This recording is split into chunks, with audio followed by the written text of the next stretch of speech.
Hey, chat. How are you guys doing tonight? Hi, Clyde. You're such a good boy. I never have to worry about you with revenge pornography, do I? Such a good boy. I don't have to worry about you doing cocaine either. Such a good boy. Mwah. Anyways, hello, chat. Hope you guys are doing well tonight. Welcome to the Thursday show, the weekly Thursday show. Labor Day weekend. God, the summer's almost over. It's crazy. It really is crazy. Summer's over, chat. Fuck, where did it go? Where did it go? I mean, it's like it never even started. Like it never even started. So, guys, yes, welcome if you are new. My name is Sean.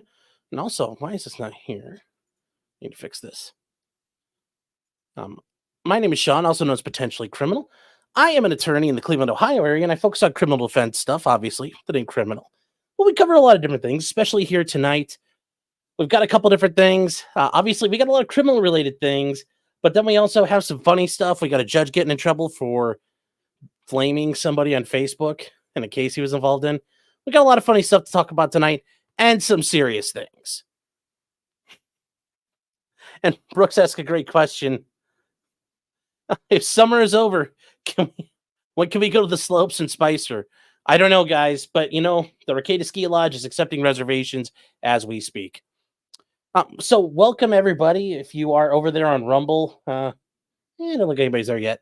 Thank you for being here. We are on Rumble, Twitch, and YouTube tonight, and also Locals.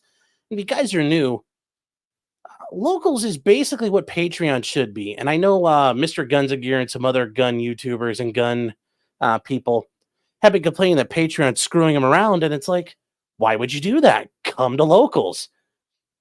Locals let you do whatever you want, as long as you're not Fed posting. So over at potentiallycriminal.locals.com, you could join us over there. It's a community where you could do whatever you want. It's just like Patreon, except there's no rules about censorship. So we have a fun time over there. We have a wall. You could join for free. It costs you nothing to join, to post things on the wall, comment, have fun with everybody. If you wish to support, it's $3 a month. You pay for 10 months. You get 2 months free. I think it's a great bargain. Along with that, you get some pretty good things.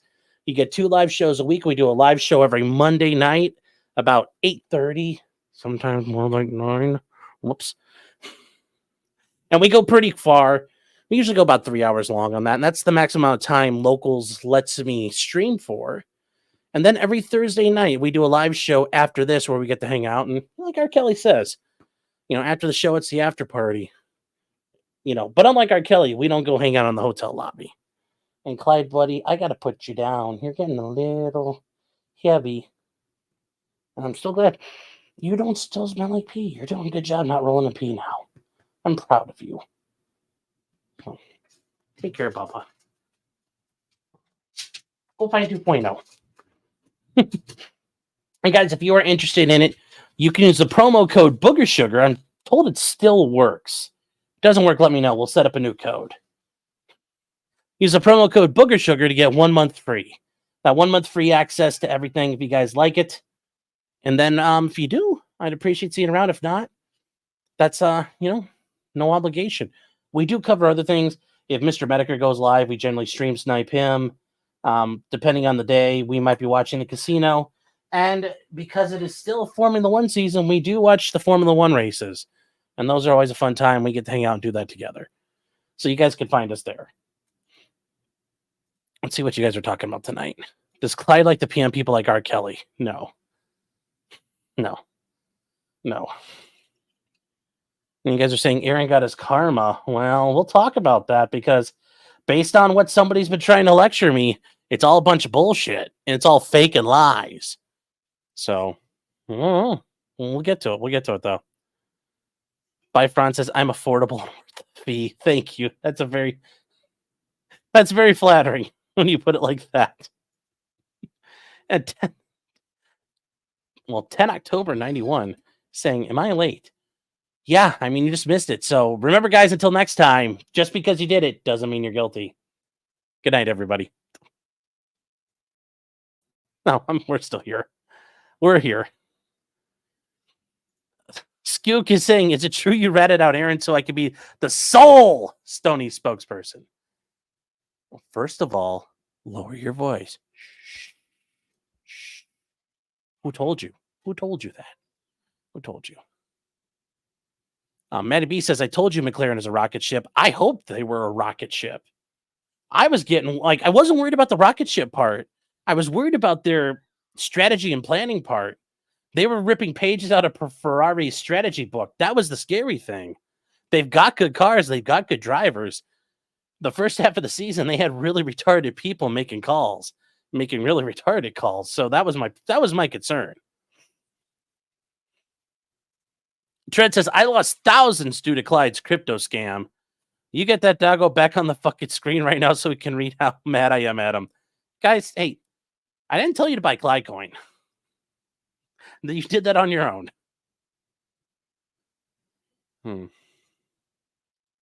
Monza will be an interesting benchmark. Yes, Monza will, guys. Sorry, we're talking farm winner. Yes, Monza is going to be a very interesting race. That said, though, this if this is the best Red Bull can do right now, God, they're so far ahead.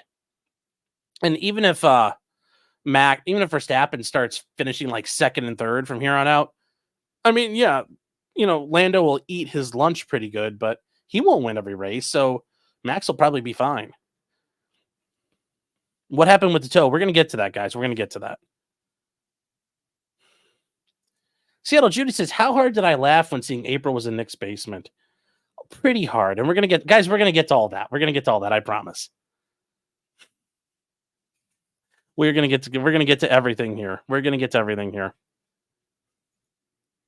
I promise you, we're going to go. You know what? Jabble does us play this song.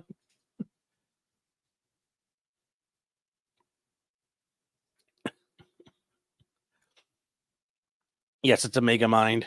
The Stonies meetup status. Hey, we are still going to do the pilgrimage to Stonies. I just don't know when we're going to do it. It'll be the crusade to Rockville, Minnesota. And just like that, we will put our faith in that rock like Christ is our rock. And he will guide us to Rockville. And we will plant our flag.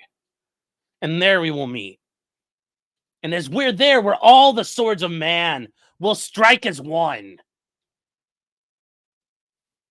So, would I represent Aaron? I'd represent Aaron. Sure. Shit, yeah, I would. That'd be fun. This one would be a fun case. I totally would do it. Hold on, what did Aaron say? Oh, here we go. Enrico Matassa says, how's a package at San Francisco already en route to Washington, but won't deliver until Tuesday the 3rd? Mail in most cases is a scam. Yes. Well, if you ever want to learn about the tragedy of the mail, read about Lysander Spooner, the OG libertarian, a guy who developed a competitor to the post office that was so good they legislated him out of existence.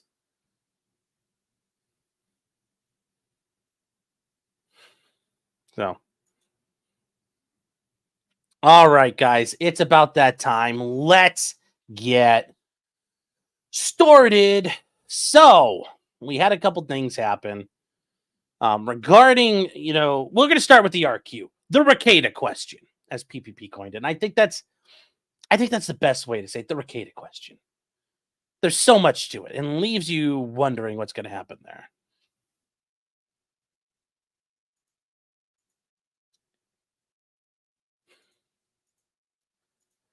So what happened? Well, the first thing that happened was we got access to, and I didn't know this was going to happen, and it's pretty cool that this happens in these criminal cases, but the court releases transcripts of their events as they go. You don't even have to request them. This was done on its own. At least I didn't request it. I don't know. I don't think anyone else requested it. I didn't see anything filed requesting a transcript to be done. But this is Nick's, this is the transcript of Nick's hearing. And this is the omnibus hearing, the omnibussy. And guys, we covered this earlier this week. I know a lot of you weren't awake for that. So, because we covered it like in the middle of the night. We were just on a roll, chat. We were going all night. So we're just going to take a look at this real quick. So everybody that was there, Nick's attorney, Mr. White, went ahead, and it was very funny because he said he filed a motion to strike all evidence to suppress all evidence. And it's funny. Nick was screaming that there wasn't a suppression motion. That's not what that was.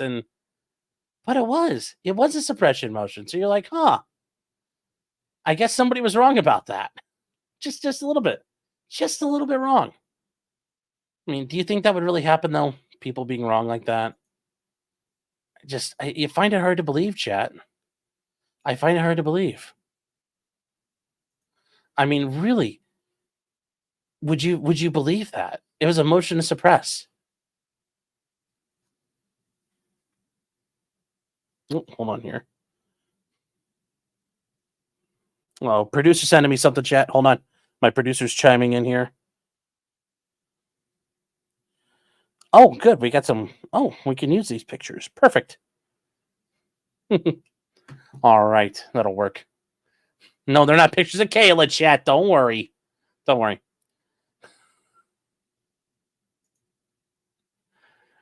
Yes, he has never lied. Yes, he has never lied.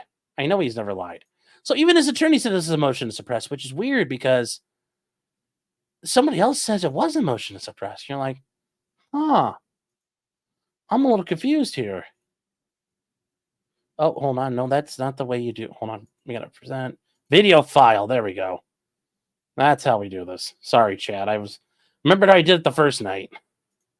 But if you heard any legal experts or practicing lawyers talking about suppressing evidence or motions in limine or anything about evidence in the case or trying to exclude anything out, and they're doing some sort of analysis about that, well, they're flat out fucking wrong. Okay, well, a lot of big vote of confidence in your counsel there, Nick. Because what did he say? Oh, it's a motion to suppress. Huh. How does that work? But what do I know? Booger sugar does work. Yes. It works. More booger sugar. Now here's the thing. Is Nick saying his own attorney's a fucking retard? Nick, I'm not saying that. I'm not. Listen. Nikki, Booby, honey, sugar britches. I'm not saying that. I'm just, you said it. I mean, you put the metric out there. You put the measuring stick out there, and okay, so I applied the measuring stick, and it says your measuring stick says retard on it, and I'm like, I guess he's a retard. Remember that's you. That's you, not me. That's you. Anyway, chat, we're gonna blow through this here real quick because we gotta get to the real shit tonight. So they also base this on their two-pronged test in Franks, which once again they never mention it's Franks v. Delaware, but once again whatever. Which I'm sure the court is very familiar with. Under Franks, there's a requirement that there's not a requirement the statements are made were false or disregarded. The rubric of Franks is a two-pronged test, and one of them is the officer made a statement that was false or reckless in disregard of the truth, and that statement was material. So those are two parts. The statement was false or in reckless disregard of the truth, and it was material. So it's one thing to say, I saw Nick with the red hat, if Nick's on stream with a red hat on, but it turns out he's wearing a blue hat. That's not necessarily material. Although, if you were to use something like that, you could say, look, if you can't tell the difference between red and blue, what the fuck are you doing? Do you really know what's going on here, man? And they also talk about they believe that the entire case has problems here. They go on to talk about now it's funny, they say the hearsay from the reporting officials, the mandatory reporter, that's okay. Notice they're not coming in there screaming that that's a lie or they should have known that's a lie. I think that's very interesting. They're not attacking Pastor Mellon. I thought they would because I thought Nick said it was all a scam. He knew it was behind it. He knew who set him up in the church. Those Scandinavian incel prudes. It's like Footloose. It's like Footloose in Spicer, Minnesota, just with like Baldos and fucking and sucking instead of rock and roll music and dancing. But they do bring up that Health and Human Services rejected the information there. It's not that they rejected it, but they determined that this didn't rise to the level of anything to do with child endangerment. They couldn't get involved. But they couldn't investigate. It's not that it wasn't a crime. There was nothing wrong.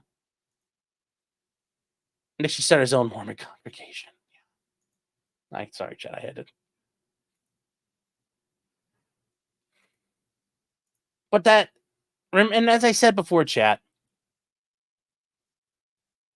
think of probable cause and all the facts in it one of two ways.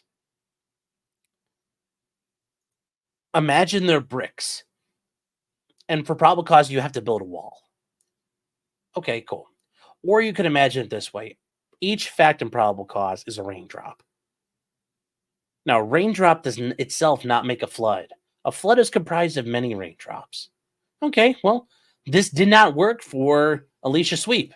For them to go look. But you know what Detective Pomplin said? Cool. Because even Nick's attorney says that doesn't rise to the level of anything to do with drugs. He says child endangerment, perhaps. And he says that's at best it could be child endangerment.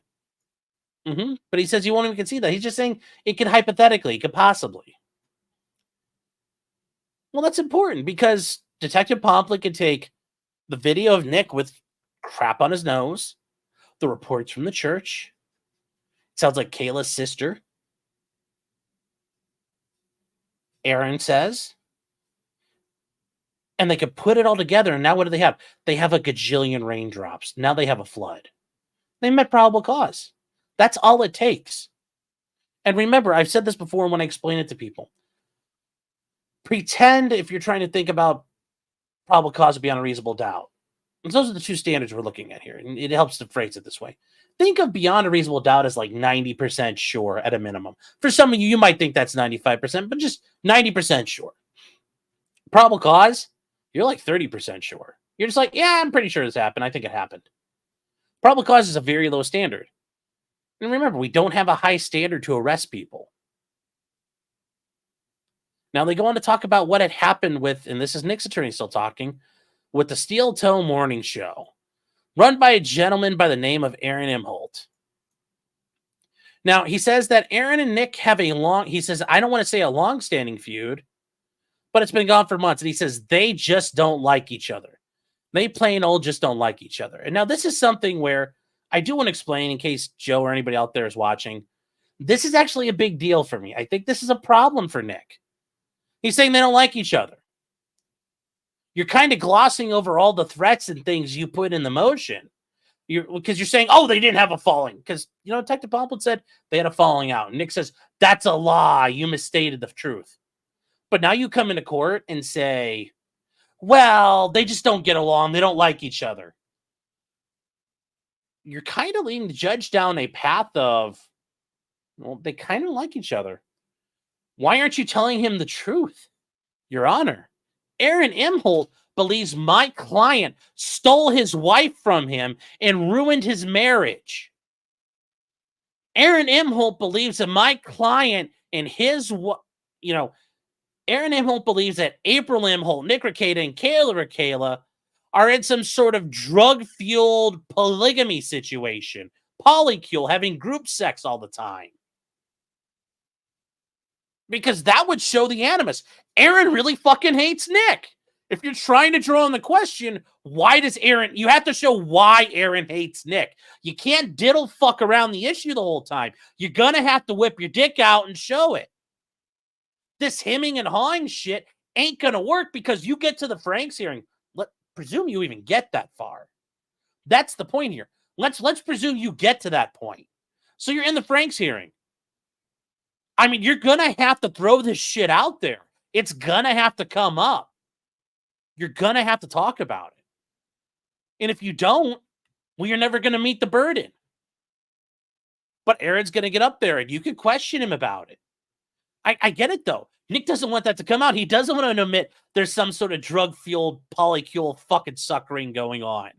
He doesn't want to admit to any of that shit because that's going to be really fucking embarrassing because he knows it's going to have to come out. But you've got to do that. And let's say you finally bring that out at the Franks hearing. The judge is going to stop you and go like, whoa, counsel. You said they didn't like each other. Now I hear about the wife swapping and, fucking and sucking and cocaine and a polycule and spare houses and bonus wife. And, that's going to be, the judge is going to say, where the fuck did this come from? He might derail you at that point because you said they didn't get along. This is a lot more than not getting along. And then the judge is going to get mad at you because now you're misleading them. I mean, this is the problem. You can't sweet dick this. If you're going to say there's a reason why Aaron doesn't like you and there's a reason why he's biased, you got to do it. You got to get it out there. Because you want him to rule. You haven't introduced the reasons why. You haven't introduced the reasons. That's the problem. That was my point to Joe. You haven't introduced it. You just, but he doesn't like him. Because remember, you're not entitled to a Frank's motion until you can prove to a certain point you're entitled to it. Demanding it doesn't automatically grant it to you. So what do? You just fucking whiffed. You're too fucking afraid to say what had to be said because you don't want to get embarrassed. Well, then don't, you just fucking stomped all over your dick because that was supposed to be the biggest thing, was you couldn't trust anything Aaron showed that Detective Pomplin then used to further do his investigation. That was my point with all of that. That was my point there, because now you're running into problems. You're running into problems now, and I don't know, are you going to file a supplemental brief? Because if I'm the state, I would say, no. You're limited to what I addressed. Trying to introduce new evidence into a supplemental or a rebuttal brief is not fair. So, yeah. Kara says he was granted it. No, he wasn't. He hasn't been granted a Frank's motion or Frank's hearing yet. The judge is going to decide on the briefs whether or not it's going to happen. So, I think this was poorly done by Nick's attorney and them.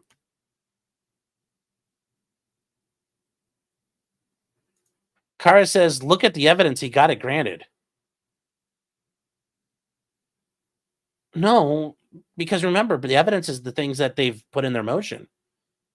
Where's the bias? What has Aaron and Nick done? What have they demonstrated that Aaron and Nick do? They don't like each other. Well, a lot of people don't like each other. You have to articulate why it is they don't like each other. To what extent? Why? It's the problem. That's the problem here. So,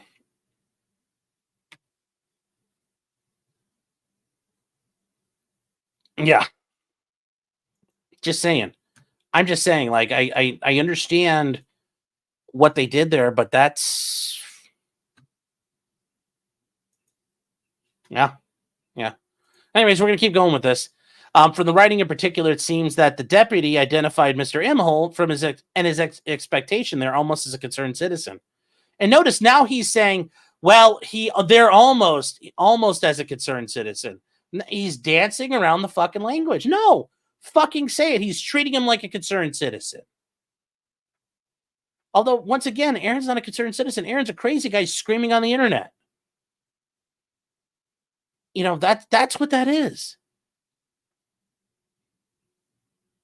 You have to look at what the motivation is. The motivation is important to determining whether or not they're a concerned citizen. Okay, well, what was Aaron's motivation, Mr. White? You haven't told us it. You just said they don't like each other. So there is no motivation. You left it blank. You left that question on the test blank. You're not going to get points for it. You have to say what the fucking motivation is. Why does Aaron hate Nick? You didn't bring it up. You didn't bring it up. You didn't bring it up in your motion. You didn't bring it up in the hearing. What do you do with that? What do you do with that, man?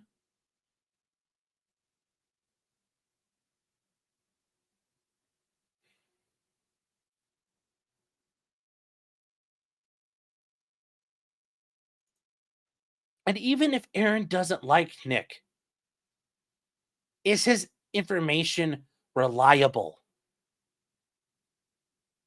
Look at it from everywhere else. We saw Nick with powder on his nose.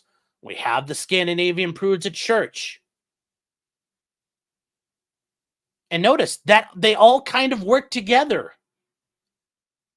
So yes, Aaron's information appears to be accurate. It appears to be accurate. It appears to be reliable. It appears to be credible. So yeah, Aaron might have a motivation, but then you have to prove there's a reason to discount it. Because he could hate Nick with the fire of 1,000 suns. He could hate Nick with the fear of an angry God in a land full of sinners. But that doesn't mean he wasn't being truthful at the end of the day. Now they get onto the video. They talk about the video and they say, in fact, we received in Discovery a clip from presumably the video that he watched showing it came from a different platform. And that different platform added elements to the video.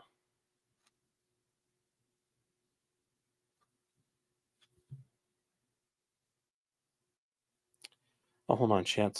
What's this?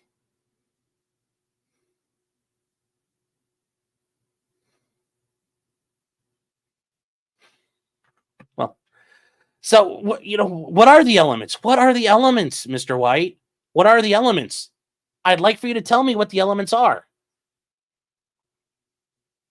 Part of a motion seeking an evidentiary hearing and challenging things. You got to lay out what the fuck you're looking for. Like, what are we going to be able to prove? What can we show? What do the exhibits show? That's the problem here. And the problem with this is also, real quick, guys, we're going to do this because I did it before. People have also complained about the 4-minute time window, and I've heard people complaining about that. So what we're going to do? We're going to fire up the timer, and if you guys can see this, we're going to do 950 people here, guys. We're going to do 4 minutes. Okay, here we go. Start, and I'll tell you when the 4 minutes is up. Tell me if that's long enough to read through a warrant and figure things out. And then he says, it's my belief that Judge Fisher had known that the allegations were made and been evaluated and dismissed, and that the video was not Mr. Rekieta's video, but was in fact a video that someone else had copied and then added elements to. She wouldn't have issued the warrant. At least not in the 4 minutes. The 4 minutes that he signed it and she signed it. Okay. Now, yes, we can make the argument, is 4 minutes really long enough to read a search warrant? I think that's a little bit short. But if they read it and went through it, sure, I could see it happening. I would be more comfortable if a judge spent like 10 minutes reading it. But once again, that's, well, how long is too long? How little is too little? And it's not been explicitly stated here. It goes on to assume that all judicial officers take the responsibility seriously.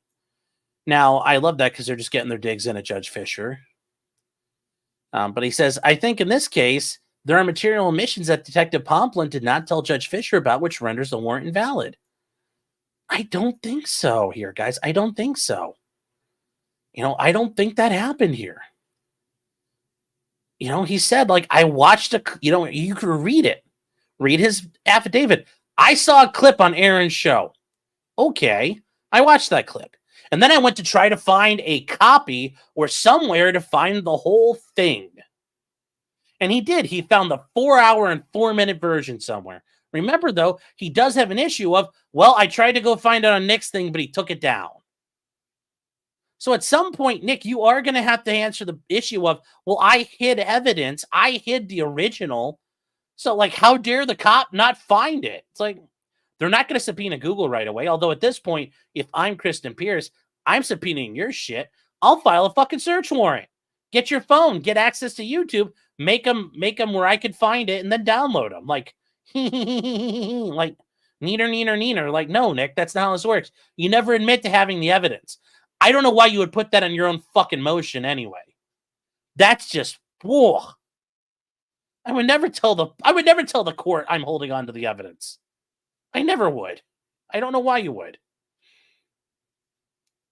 Also, chat, 1 minute and 30 seconds to go. So think about it. Could you have read that in 4 minutes? Now, the other issue with the firearms, guys, Kurt and brought it up, Hort v. California. Guys, that's like in criminal procedure. You cover that case along with the other Fourth Amendment cases. Yes, you find drugs. Okay, well, now you see the guns that are there. Okay, yeah, do you have to get a warrant? Would it be better if the cops every time they just did it? Yeah, sure.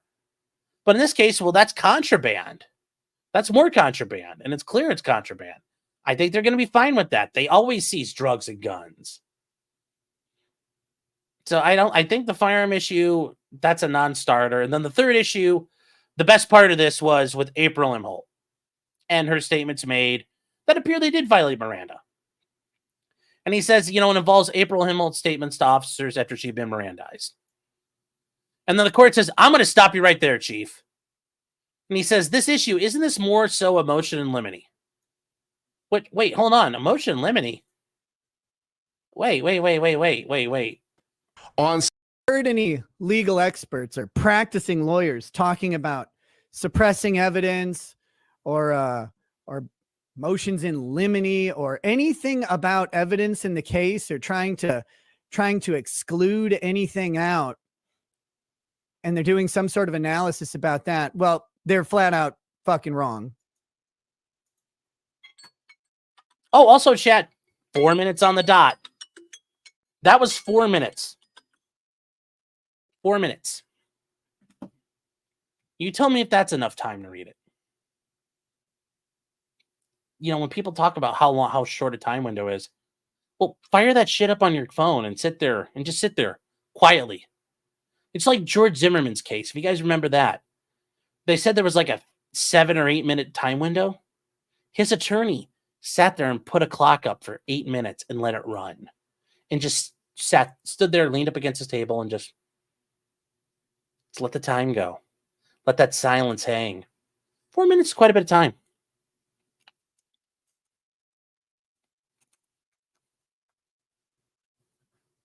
So just something to think about. Now, what do they say? Oh, well, it could have been a motion in limine. Now, I will give Nick's attorney credit here. And he says that because there's another case there, that if it wasn't raised early enough, I could waive it. Now, that's fine. It never hurts to if you bring it up too early, you preserve the record. That's okay. I can get along with that. That's all right. But as it's clearly motion in limine territory. It's clearly motion in limine territory. So, yes, Nick, it was a motion in limine. I'm sorry. I know it's hard when you don't have a lot of practicing experience. I get it. It's a lot of work, Nikki. It's a lot of words all at once. I know it's coming at you quick and fast, and you're like, it's your first time really going over the top of the trench line, so you don't know what to expect. I get it. But like someone like me, I've been to the Battle of the Somme, honey. I'm trying to tell you. I'm trying to help you navigate here. Just follow my lead. Follow my lead. Also, the belt and suspenders thing. Belt and suspenders, guys, I think I've probably used that at least 2 or 3 times this year in court on the record somewhere, or when discussing something I did. So, no, that's actually a pretty normal thing. It's the idea if you're wearing a belt and suspenders, your pants never fall down, meaning you're never going to get caught out in the open, caught exposed. Now, he goes on to state that, I'm sure Miss Pierce will tell you, they will not use the body cam footage that he's asking the court to preclude unless April testifies. Now, they get through, it's funny because they get through all of this and they get to her part where she talks. And this is Nick's attorney re-evaluating what's there. This part's going to be funny to look at, a PowerPoint presentation titled Rekieta video.powerpoint. Now, this is something I really want to see because it's like Nick Rekieta briefing by Detective Pomplin. Click, click. Who is Nick Rekieta? And it goes on, and he's going to have a little slide there. Click, click. What is a baldo? Click, click. And then there's going to be click, click. What does Sneed mean? What does Cope and Sneed mean? You're going to watch this video, gentlemen, and you're going to hear Anime Sucks Cope and Sneed. What does coping and stealing mean? Click, click. Well, there was this man named Chuck.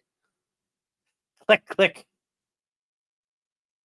And I can't wait to see how that is going to be set up, but we'll keep moving. We'll keep moving here. So it looks like he did a briefing for like the higher ups or something like that. And there's also he created this information, but it wasn't from Nick Rekieta's stream, someone else's stream.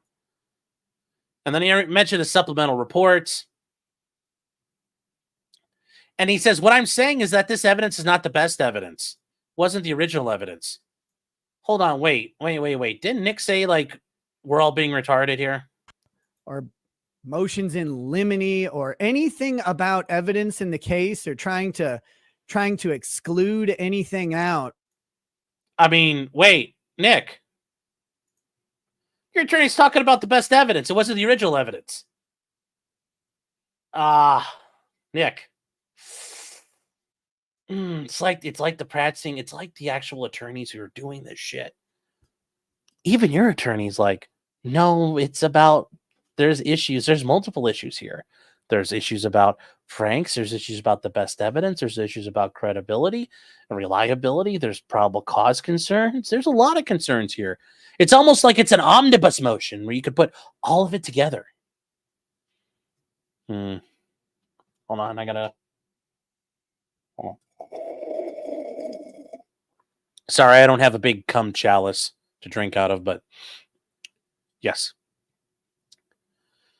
Detective Pomplin did not inform her. He said, and in fact, his application, and this is Nick's attorney going on, watch Mr. Rekieta's stream. Indicates if he watched. No, he doesn't. And seeing that as the only suggestion there were drugs in the house. No, Aaron says there were drugs in the house too. Aaron says they did drugs in the house. Aaron talked all about it. Aaron talked about drugs being in the bathroom and the safe on the counter. Aaron talked about the drugs being available. There's more than one person there. So, come on. Come on. You know, he had a duty to tell her that a video had been edited so she could have evaluated that. Did he know it was evaluated? Did he know it was edited? Did he know those were things there? How would he know? Because the original was gone. Because Nick hid it. And even then, you don't need all of that right then. If you can read it and look at it and say, wow, this looks like a guy doing cocaine, then he has the right to use that. I'd almost argue Nick being fucking embarrassed of himself, leaving that down, maybe Pomplin would have looked at it and said, maybe not. I don't know, but you played yourself, Nick. Now, the prosecutor says she would object to the video of the Steel Toe Morning Show. And she clarifies stuff here. She says for the search warrant indicate they reviewed a video blog from Aaron Imholt, but there are, as Mr. White says, multiples per day. So which one was it? Although he says that a more better Reich. So I think that's a little bit of a misstep there by her, but I'm sure Nick could be like, she's lying, lock her up, it's perjury. I don't know if this is the one that they watched and can't talk to the authenticity of the video. Yeah, and remember, she has to figure this out because they dropped the motion on her like 2 days before the hearing. So she has a chance to respond.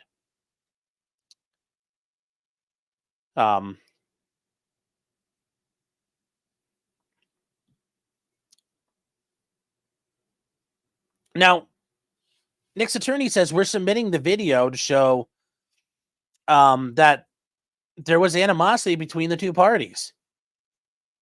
Okay. Now, this is where I guess if I'm Nick and his attorney, do you really want that guy? Do you really want the judge hearing that Aaron's alleging that Nick brought cocaine into his house and left it around where Aaron's kids were exposed to it possibly and were like playing and sitting around and playing with a bullet full of cocaine? Do you really want that coming out? That Aaron's making that claim? Do you really want that one in there? I'm just saying, if you think that's what's there, I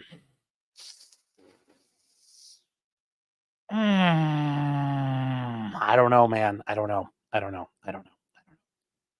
Just saying. Once again, this is from a practicing attorney foreseeing the possible landmines that may arise. It's kind of like Chernobyl. We're going to pour a bunch of sand on the reactor. He's like, well, that'll cause a problem later. I'll have to deal with. It's like, yeah, now you made a bunch of fucking lava. Radioactive lava. Good job. So, just saying. And he says, if you grant us the hearing, I will certainly be asking Pomplin whether you watch that video or not. Well, yes, I'm sure you would, but you've got to show a lot more, and I don't think you've shown enough. And he says, I'll take admissibility under advisement. She's like, I want to do a written response. She's like, I want till the 30th, so tomorrow. So tick, tick, tick, tick, tick, tick, tick, tick, tick. The clock is ticking. And then Nick and his attorney get till September 6th, the next Friday. So not this Friday, next Friday. And then an order will be set within 30 days of that date. An order will be provided. So before October 6th or 7th, we shall get information. So that is where we are. And that's the end of the record there. So that's the omnibussy. It's the omnibussy. Oh, and before we get on to the stuff that happened today, ooh, chat. Oh, good Lord. We got some stuff to get through apparently here. Stacy's been a member 6 months, says, show Sean some love by joining the green team. Yes. Rekieta Law says, Barnes for the win.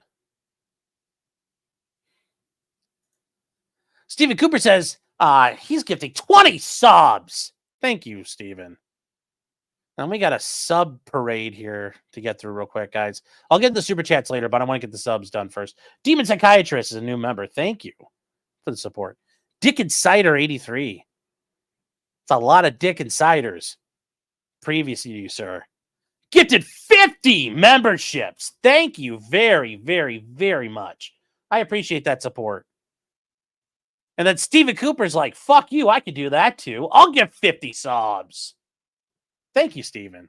Stephen Cooper's just been like, just whole week with subs here. Thanks, Stephen. Catherine gifted 30 subs. Thank you, Catherine. I appreciate that. Thank you for your support and your generosity. Stacy's like, don't forget about me. She comes in off the top rope with the chair saying, for 10 more subs. Thank you, Stacy. Thanks for your support. Then Mike is Contentious gifted 5. Mike, thank you. Welcome. Ken O'Rourke gifted 10. Damn, chat. We are just turning this into greens. Like, grays keep moving. We are genociding the gray names out there. EDW Raptor with 10 subs. Johan with 5 subs. Thank you, guys. Thank you very much. Let's keep going. We'll get to the super chats in a minute. Daniel says, don't you forget about me. Did I? Oh, where? I didn't.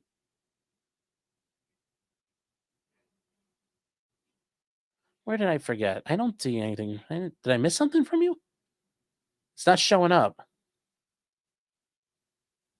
Oh, you're telling don't forget about me with the grays. Well, keep moving, grays. This is the green neighborhood. Keep moving. It's sundown. All right. So moving on from there, there have been rumblings and bumblings. April had her arraignment yesterday. And like a complete fucking retard, her and Nick decided, hey, let's do the arraignment from Nick's house. Because when your argument is to the police that, oh, she's not our, Kayla says, oh, she's our nanny. And the Nick says, oh, she's just visiting. Well, it doesn't help when she's hanging out in your fucking house. Now, I know Nick goes like, it was all blurry. Maybe they couldn't tell who did it. Like, I know that sounds cute, like, in your head.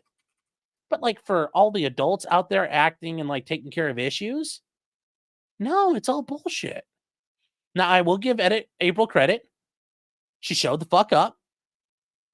She clearly showed the fuck up, which, that wasn't a given. That wasn't a given with April because, and here's the screen of that. Actually, here's a screenshot of April inside the Baldo bunker.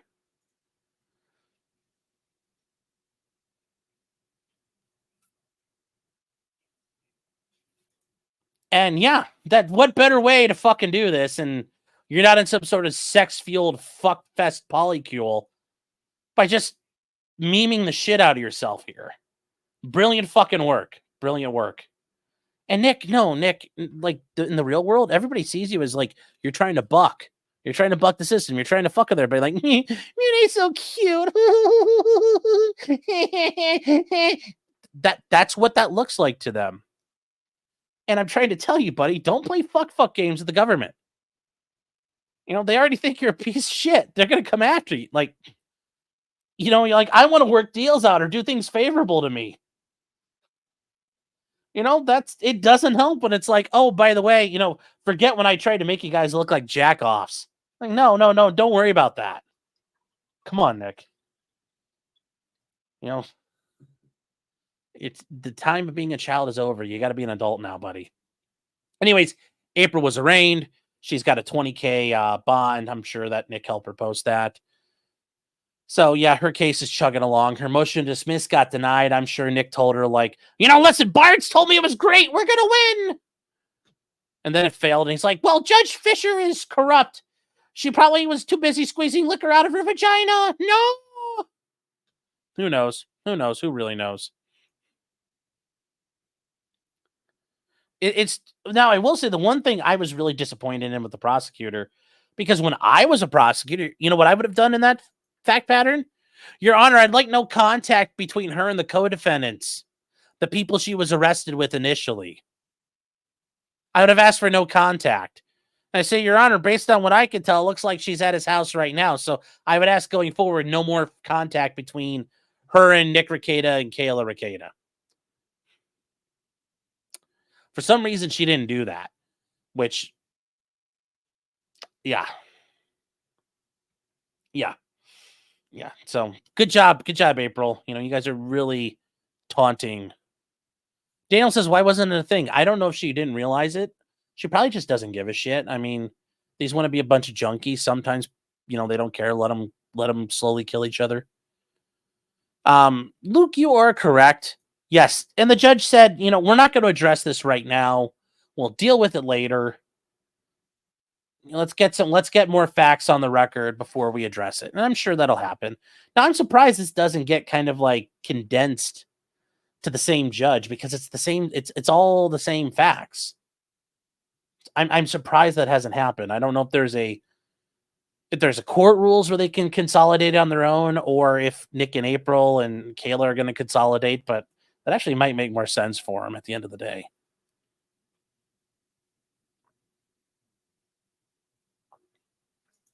You're right. I would just be breaking apart a loving home that Nick and his two wives have kids to care for. Yeah. Yes. Luke says, I don't know if she's a co-defendant. Well, now she's not, but I would say at the time of arrest, she was a co-defendant. I would also point out, Your Honor, she was found in the home of a place where, if she's just visiting, she was found in a home where an ounce of cocaine was found. And Your Honor, she's at that house again with people who have severe felony drug charges pending. And I would say, I don't want her there. And normally, you know what the court's going to say? Be like, yeah, it makes sense. Why you shouldn't be hanging out with people like that. Get the fuck out, April. And then I would have said, well, not at the other house, too. So, yeah, can't go hang out at the coke den. So, April got arraigned. No big deal. I know people showed up. Some of you guys out there couldn't help yourself but to act like, you know, fuck knuckles. Like, why did you guys have to do that? You're not helping things. Please don't do that again going forward. Now the real shit. The real news tonight, chat. The real news tonight. Some crazy shit went down. Some crazy shit went down, chat. And I can't believe it.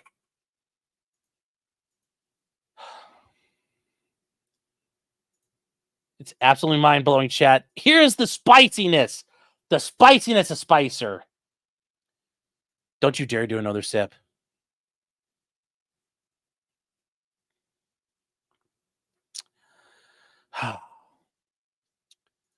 Aaron. Now, here's the funny thing. Aaron, I guess last night when I was doing my stuff, wanted me to come on. If I hadn't have been on, I would have gone on with Aaron. That would have been fun. I actually don't mind Aaron overall at this point. But Aaron has an active warrant. For what? Well, the non-consensual dissemination of private sexual images, intentionally disseminating image without consent. And he has a second count of that. Non-consensual dissemination of images, intentionally disseminating without consent. Okay. First one is a felony. Second one's a misdemeanor. Uh-oh. Uh-oh. Uh-oh. So what happened? Well, let's get to it, chat. We've got the spiciness of Spicer. Here we go. You guys can't stand Aaron's mannerisms. Yeah. So here we go, chat. Here we go. Now, if you guys notice, these are in different judicial circuits. The way Minnesota does, I don't understand why states do it this way. This is just all confusing to me, but whatever. So the county is Stearns County, Minnesota. Here's the case number if you're looking for it, 73-CR-24-6910. That's the case number if you want to look for it. Aaron M. Holt, born 12/24/1986. Oh, he's a Christmas baby. And shit, he's younger than I am. Okay. So the complainant submits his complaint to the court and states there's probable cause to believe the defendant committed the following offenses. Count 1. And is intentionally disseminating images without consent. And we're going to get to this cavalcade of retards in a minute. Facing up to 3 years imprisonment and or a $5,000 fine. Level offense, felony. The offense date's about 5/27/24. And then the description is that Aaron Michael M. Holt, then and there being, did wrongfully, unlawfully, feloniously, intentionally disseminates an image of another person who is depicted in a sexual act or his intimate parts are exposed and the person is identifiable and without the person's consent and did so with the intent to harass the person depicted in the image. Now, the second one here, yes, is the same thing as being alleged. Now we get to the statement of probable cause. On July 17, 2024, law enforcement took a report of an unauthorized dissemination of sexual images complaint. KR. Okay. The funny part is everybody's abbreviated and we know who they are. Kayla, fully identified in police reports, called in to report Aaron M. Holt and sent another individual a nude photo of her without her consent. On July 19th, Kayla, Nick, and April, all identified in police reports, fully met with law enforcement. Wait. Nick's cooperating with the police? Nick went, Mr. Policeman! Oh my God, Mr. Policeman, help me! Help us, Mr. Policeman! That you, Nick, the same. They're lying! They're lying! They're lying! You lie, Mr. Policeman! 2 seconds later, Mr. Policeman, can you help me? Oh! It's fucking hilarious. Fucking hilarious. Fucking hilarious. I know. Licking them boots, Detective Pomplin. Can I lick your boots, Detective Pomplin? It's just me, Nick Rekieta. Licking them boots. Licking them boots, Nicky. Get the shine box, Nick. Get your shine box out. Got some boots need shining. Clean them up. Clean them up. Nick the Janny. Cleaning them cop boots. Nick the Janny. God, it's like, Nick really is a switch. He's like an F4 Phantom. He's a multi-role fighter. Just boom, boom, boom, boom, boom. He could do it all, folks. He could sit there and scream at the cops. He could do cocaine. He can allege conspiracy theories and then cooperate with law enforcement. He does it all, chat.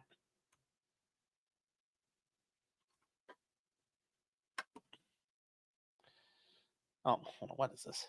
I'm sure Yeah, I'm sorry, sweetheart. I didn't mean to keep the dogs up. I probably scared the shit out of Clyde. 2.0 is like, chill the fuck out.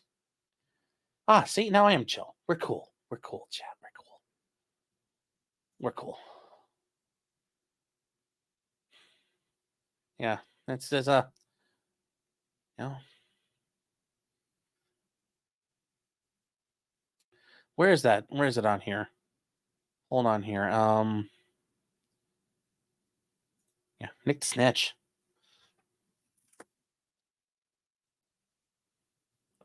I don't know, man. He went to the police.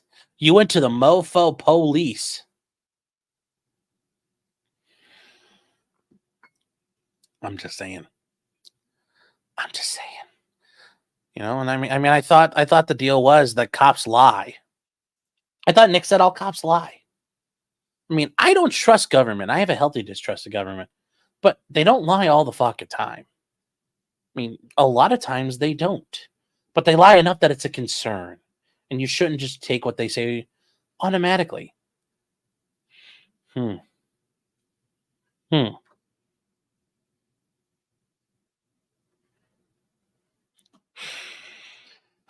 let's get to this, chat. So right now we just yeah.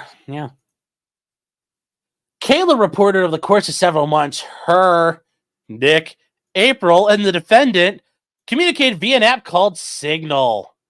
Signal. The official app, the official messaging app of the cover. If you want to protect your comments and actions when you're running a polycule, use Signal. The purpose of the app is to keep things private amongst each other and all agree nothing would be shared to others. Kayla sent nude photographs via Signal. In April, there was a breakdown. I mean, is that a double entendre? Like Nick needed blue pills because there's a breakdown in April? Couldn't keep it going? I get it, though. In April 2024, there was a breakdown between the cover. The cover got a little tattered. So there was a breakdown, and the defendant started talking negatively about Nick in April on an online talk show. In May, he started talking negatively about Kayla as well. Aww. At the end of April or beginning of May, the defendant started sharing the details of the relationship on the talk show. On May 27th, the defendant had GB, Gino Bisconti, fully identified in police reports on his talk show. During the show, the defendant sent Gino a text, which was a nude photo of Kayla. She did not consent to this. Okay. Now, wait, hold on. I thought, wait. Time out. I got to use Nick Rekieta logic here.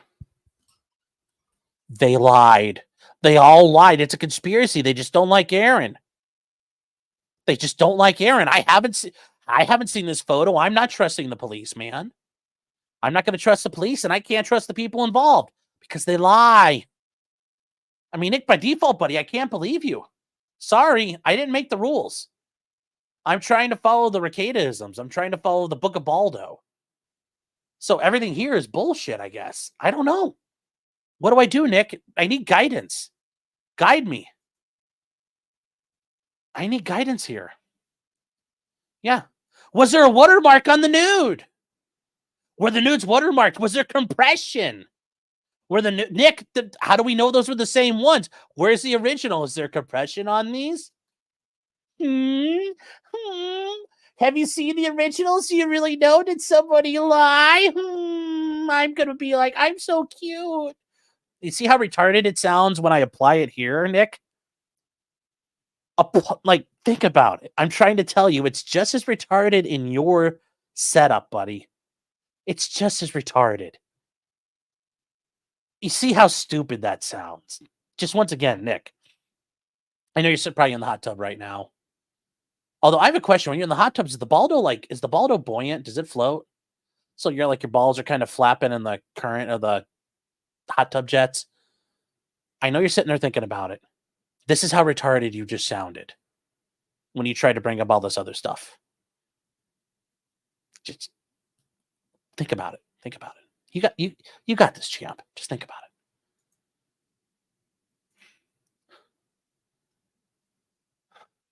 Just something to think about. You know, just like I said, I am a simple man from Ohio. I may be an attorney, but I grew up in Shit-Kickville, Ohio.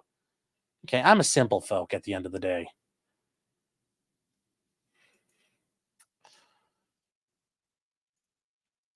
So Nick Rekieta reported there were pictures shared via the Signal app. Nick talking to the cops. These people that lie. Nick, why would you talk to liars and evil men? You would solicit these evil men who came after you, and I'm going to turn these evil lying men back out on other people?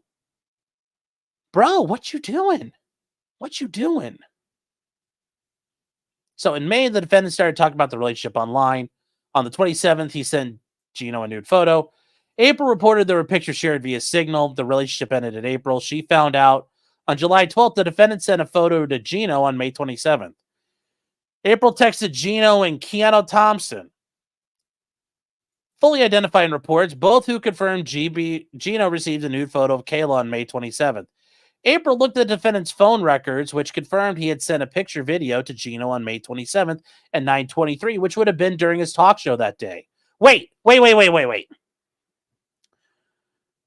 So there we go. All right.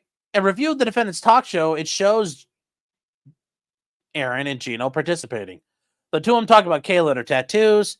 The defendant seen scrolling through his phone, and it looks like he's taking a screenshot and tells Gino to look at his phone. Gino looks at his phone and says, "I like tattoos more than I thought." And Aaron responds, "Your boy didn't do too bad, did he?"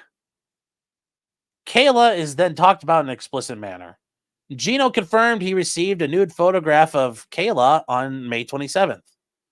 He described Kayla as standing completely nude with her breast fully exposed. He further described a tattoo under Kayla's left breast in the photograph. Later, law enforcement was able to confirm with Kayla that she does have a tattoo under her left breast.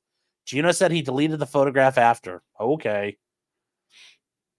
Keanu stated she saw the photograph on Gino's phone. Gino received a text from Aaron, which was a photograph of Kayla nude. Keanu described Kayla as standing completely nude with both breasts fully exposed. Keanu said Kayla was identifiable by the photograph, and she knew it was Kayla based on the photograph. Keanu confirmed that Gino deleted the photograph. Law enforcement, but these are people who don't like Aaron. Wait, isn't that part of the problem? These aren't concerned citizens anymore. They're not concerned citizens. They're not concerned citizens. They might be mean. They might not, they don't like him. They don't like him. I'm just saying, like, once again, Nick, this is where you need to listen. How retarded your arguments sound.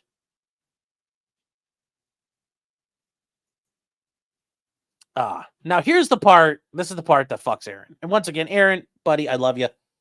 But remember I told you way back in the day when I was on with Kino Casino, I'm like, do not talk to the police. Only talk to your attorney. So law enforcement spoke to the defendant. He acknowledged the relationship and using Signal. However, the defendant stated he did not recall ever receiving or sending a nude photo of Kayla. He later said he did not want to definitively say he never received a nude photograph, but cannot recall being sent one. Defendant acknowledged using Signal. Why would you talk? Because at this point, you've got a bunch of people, according to Nick, who are fucking liars and have axes to grind. And the photo's gone. It's been gone. You can't confirm it. He sent me a picture. What was the picture? I don't know. Why would you talk to the cops, Aaron? Aaron, do not talk to the cops, man. Do not talk to the cops. Sorry, chat. Yes. He spoke to the police. And then he says, well, I don't recall if I ever did it. No, that's not a cute. You're.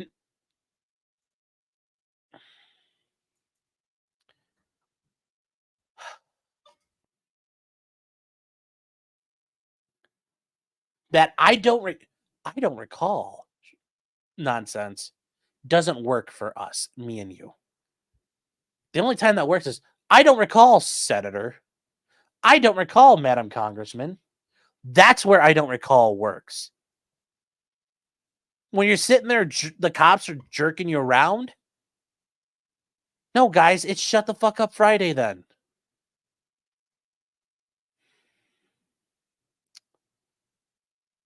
Oh.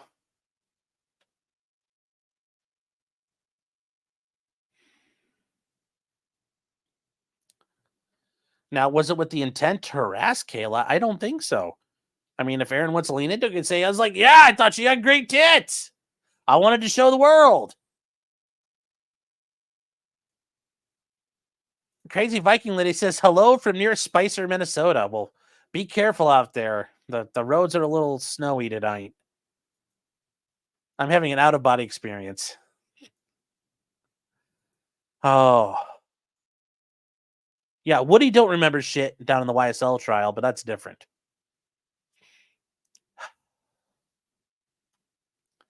This was entirely avoidable. Don't talk to the fucking cops. But remember, anyway, Nick says, I gotta trust the police. I mean, I gotta trust Aaron. The police lie. All the police do is lie, so this is a lie. Nick says the cops lie. They lied. They lied. We asked them, we tell them, please don't lie.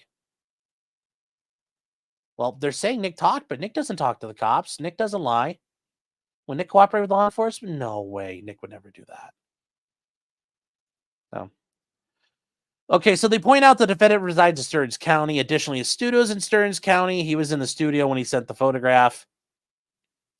The defendant is an online talk show where he streams multiple times a day. Leading up to his offense, and since this occurred, the defendant oftentimes talks about Kayla and or things between himself, Kayla, Nick, and April. Comments from these live streams are concerning, especially in light of his incident. The state believes the defendant will not stop and will continue to harass Kayla unless and until conditions are set. Oh, you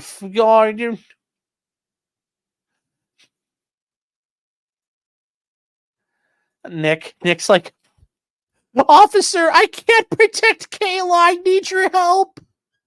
Help us, please. The Aaron man, the steel-toed man. I can't protect him. The steel-toed man. He lives. Oh shit! How far away do they live? Oh, what's the address here? He lives he's scary. He's the steel-toed man. St. Cloud, Minnesota. All right, here. Google Maps. How far away is this? 1082 Sequoia. 1028 Sequoia. I don't know. Sequoia Avenue, St. Cloud, Minnesota. Directions. Oh, that's a nice looking house. Let's see here.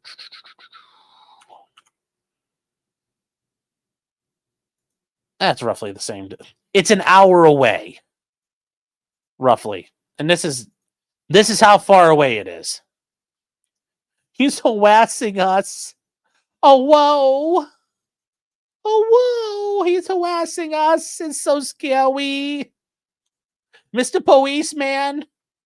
I'm just a simple Baldo man. I can't defend him. I can't protect my family. Oh.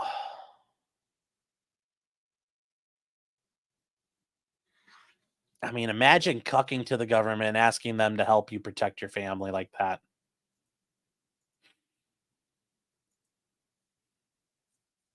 I mean, go take care of business, chief. Go get this, You know what would have been the great change, the great biggest anime plot twist ever? When Ralph's about to box Aaron, Nick shows up and goes, all right, let's do this. Puts the Baldo in his mouth. Ah! And they start sparring. But he didn't do that. So, yeah. Baldo Knights, chat. Baldo Knights. The complaint is reason to believe that all the above information is true and correct. But it's not. It's not all correct. It's lies. It's lies. It's lies. The complainant is a liar. The complaint lies. It's all lies, man. Can't trust it.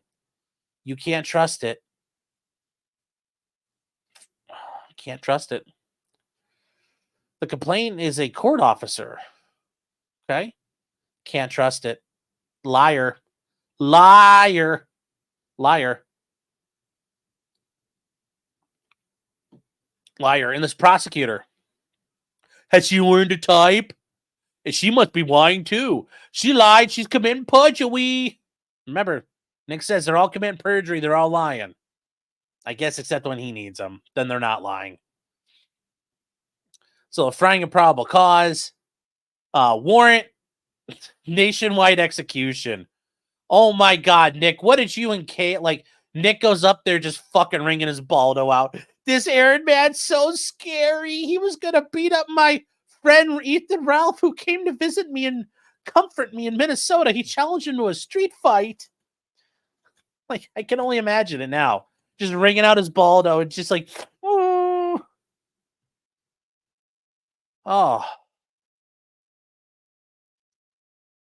Just come on, Nick. Have a little more dignity here, buddy.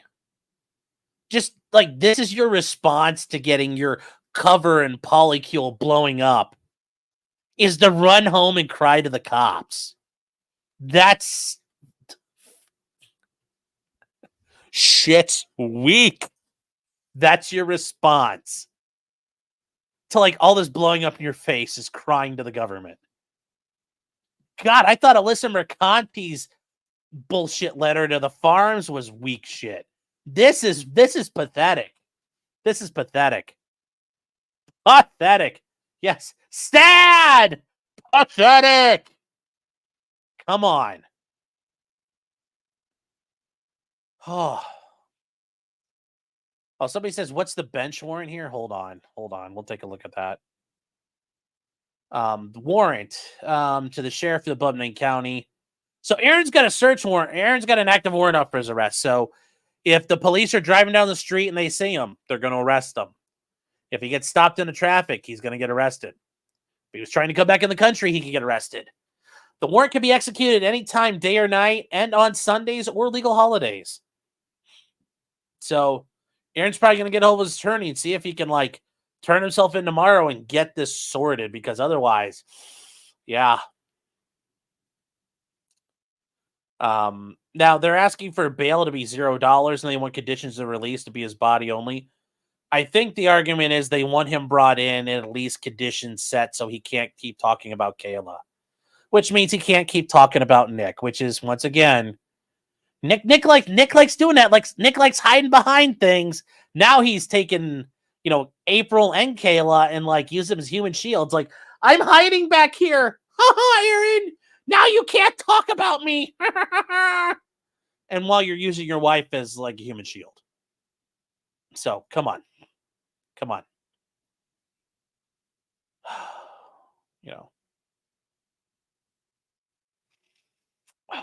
Yeah, stop talking about me. If you don't stop talking about me, I'll put the police after you.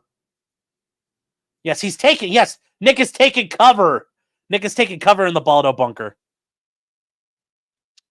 Yes, what a manly man. Yes.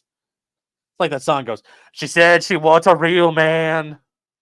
Someone who can wear a Baldo and drink that whiskey and have no fans. On locals and doesn't get much super chats. I don't know the rest of the song to work, but so there you go. Egregious Darkly said, could this be considered witness intimidation? No. I mean, if he committed a crime, he committed a crime. They can go after him for it. So no, that's not really. It's just at the end of the day, really, and all the joking aside, it's just really ironic. Makes you think. All that stuff we've been through, all that stuff we heard, and now we're here. Popcorn Power says, Sean will be next if Sean doesn't stop talking about Nick. See, that's a difference. Unlike Nick, I understand what hubris is. I understand we're all fallible. And if I ever become the Roman general and I'm granted a triumph, that slave standing behind me, whispering in my ear, saying, all fame is fleeting and all glory is fleeting, I'll actually listen to him.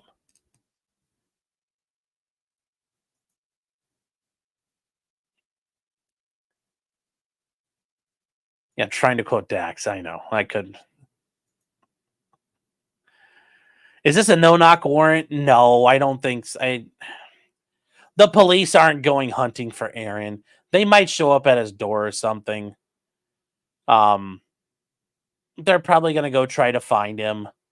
But like they're not, this isn't going out to like this isn't probably going out to like the US Marshals Task Force for like Greater Minnesota.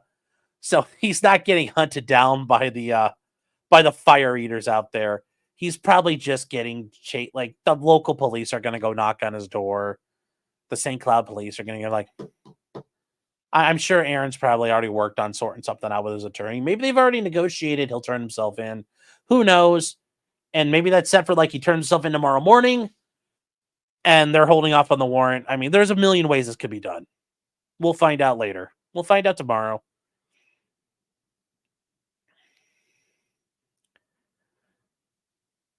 But yes, don't talk to the cops, chat. Yes, never forget Nick was giddy when Claire Bear's PC was hacked and her nudes got released. Yep. Yeah, I remember that when the Fediverse got, basically disintegrated. Nick was remember Claire was not towing the Baldo. She did not tow that thin Baldo line. And therefore, Nick chuckled when things happened to her.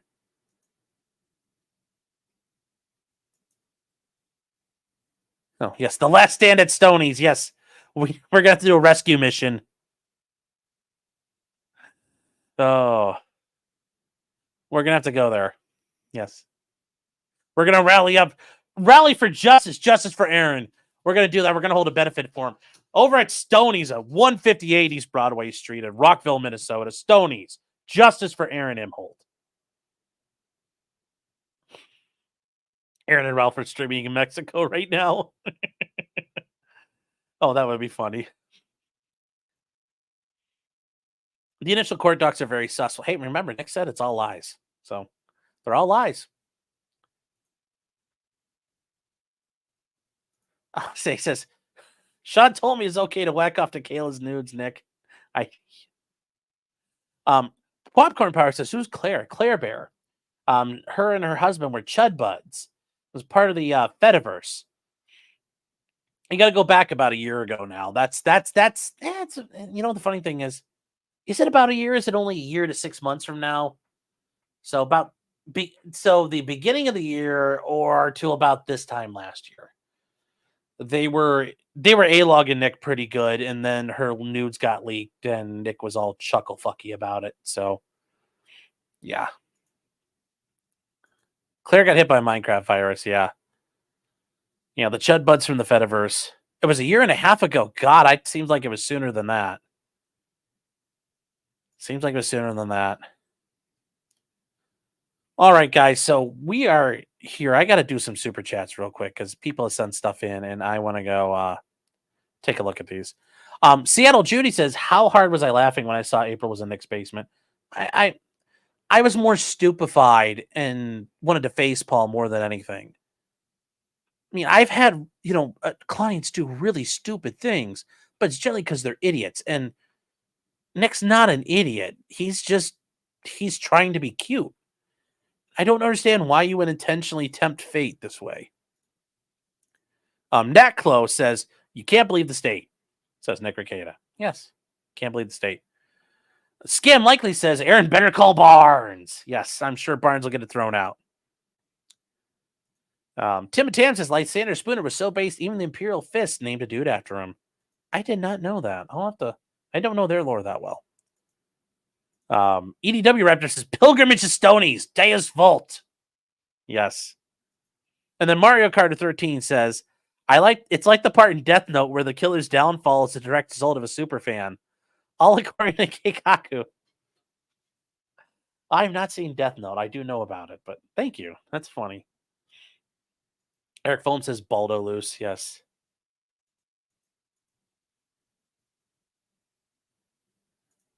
Briaris Hedeconchier. God, I probably butchered that and didn't even realize the joke. It says, are we sure that Aaron is the concerned citizen? Aaron isn't a concerned citizen. It's just Nick is trying to shoehorn that in there because they got nothing else. This is it's like when somebody goes overboard on a boat, you're throwing everything over the side to give them a chance to survive. And Nick's grabbing for whatever is available. Petty Letter says free Palestine. Yes, free Palestine with the purchase of a Palestine of greater or equal value. Karen44 says all cops lie, Sean. That they do. And Nick said so. Nick wouldn't lie, would he? All right, so now we got more. KJ gifted 10 memberships. Thank you, KJ. Appreciate the support and your generosity. Okay, now where did I lost my spot chat. Okay, Kent, I think I covered you. Did I cover you, Kent, gifting 10? Kent, thank you. EDW Raptor, thank you. And Johan, I think I covered you guys. Thank you anyway. Thank you twice. That's how much I appreciate it. Stop Moss B says, is this a law stream? Yes, it is. The relationship show comes later. Stop Moss B says, how funny would it be if both Nick and Aaron end up as cellmates? Maybe they can restart the polycule in prison. That would be good. That would be good.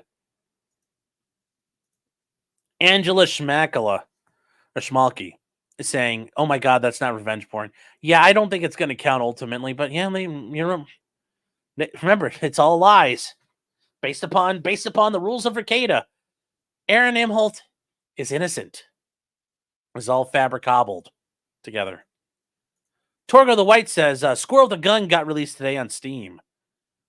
I'm going to have to look that up. That sounds like fun. Beloved Chatter is a new member. Thank you. Thanks for the support. I appreciate it. Scarebro says, Nick complained about the state getting time to respond, saying they have unlimited resources to go after people. So the time to respond is unfair. Yeah, I know, and that's the dumbest fucking argument ever. Like, how are they... That is a stupid fucking argument. I've never... If you tried, like... You know why that argument wasn't made in court? Because you get fucking laughed at. You get fucking laughed out of court. I hope to God never made that argument really as an attorney, because he would get laughed out of court for that. Sleazy says, hold up. Kayla posts all these photos on Nick's locals, but Aaron proves they are swingers, and now pictures like that are bad. Well, no, Kayla didn't post nudes on locals, so that's a little different there. Fair Frozen is saying, real funny how Nick had said before, I will never have these photos because I don't take them long ago. Then this shit happens. I know. Because I will point out the things Nick said before are great. Don't take nudes. It's always dangerous. The Redneck Ram says, my coping game has gotten really good, but my sneating could still use some work. Any tips? Just practice. You just got to keep at it. One day you'll sneed like the best. I'm an amateur sneeder myself. I'm not the best at sneeding. Nico says, can you say hi to the fans watching live at Stoney's? Yes. Everybody there Thursday night at Stoney's. Welcome, chat. Beloved Chatter says, lucky for Aaron, he didn't send the nudes of Kayla to Gino during his YouTube show. Oh, wait. Yes.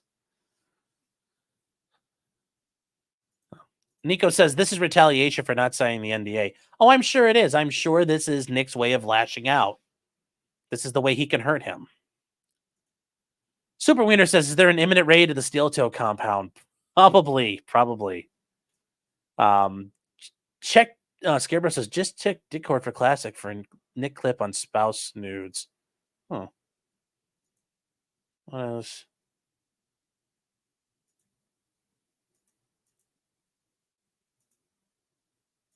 Let me see here.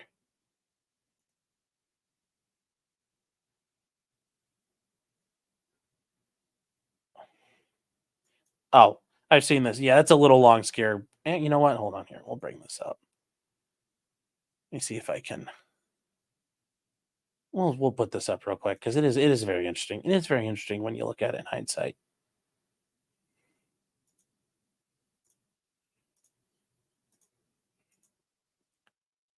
This is interesting. To give you guys some deep insight, we do not have nude pictures of any kind And if we ever did, it would never be in an electronic device. Ever. Yep. There's just way too much potential for that to out. And it doesn't need to be. Mm-hmm. That's not for anybody else. Yeah. It's for your guys only. Like that's because that's your relationship is your business. You know what I'm saying? Making your woman or your man. The idea of having my wife's genitalia on a screen at an office. The idea is it's foreign to me. I don't even know. I don't speak that language. Yeah, man. To give you guys some deep in. Not gonna lie, the funny part here though too is look who they're talking about. iDubbbz. The fucking layers, chat. It's just the meta, the layers of just it's like an onion. You just keep peeling them away. I'm just saying here. This is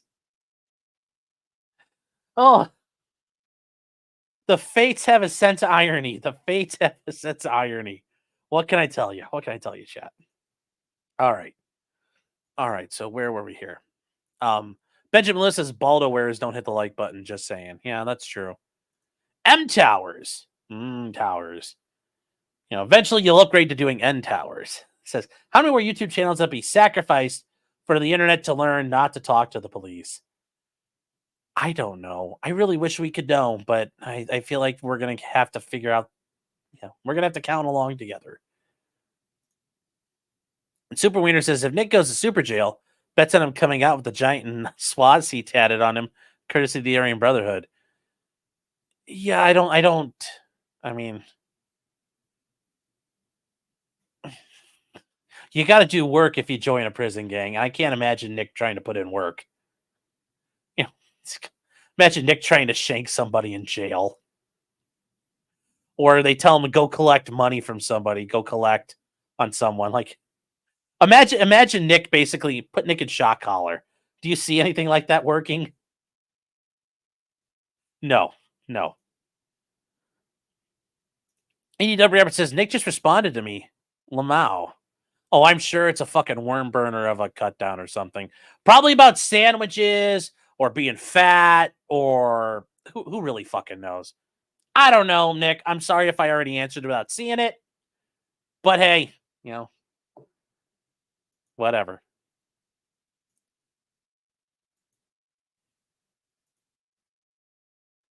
Anyways, chat, that is the Spicer spiciness update. So there we go.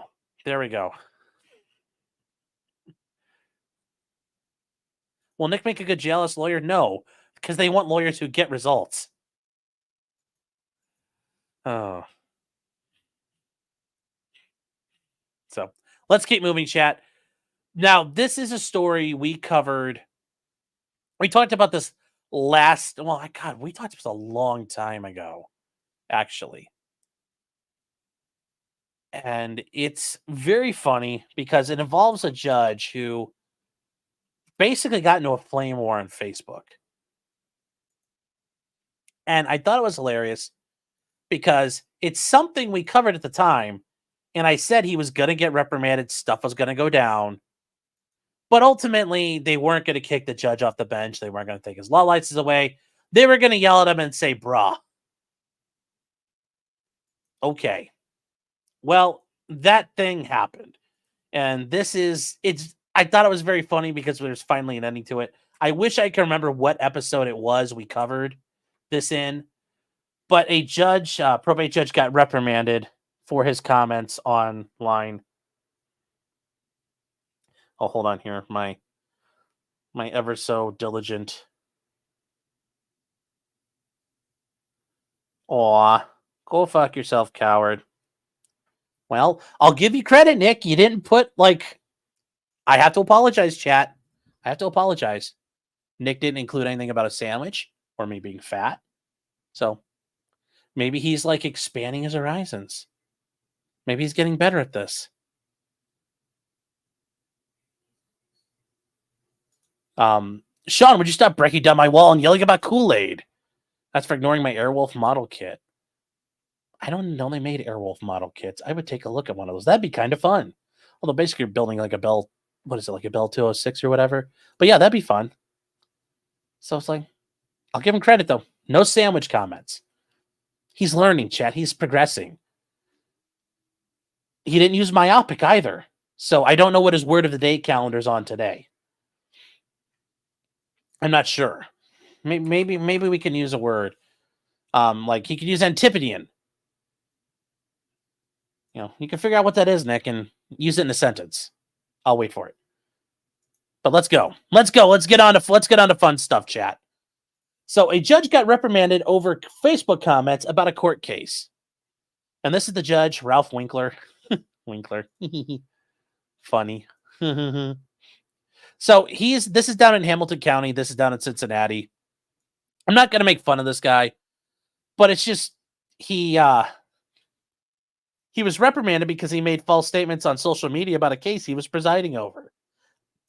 So the Supreme Court, by a per curiam opinion, so all 7 of them together, reprimanded the judge for violating the Ohio Code of Judicial Conduct. Remember, chat, judges have their own separate rules of conduct. As an attorney, I have to follow my own rules, the rules of professional responsibility. As a judge, you have then a set of rules on top of that are more restrictive. So what I can do as an attorney, if I became a judge tomorrow, you know, for example, if Governor DeWine called me up and said, like, hey, Sean, guess what? You're a judge now. I'm appointing you. And I accepted it. I am now bound by a far more restrictive rule set than I would the day before as an attorney.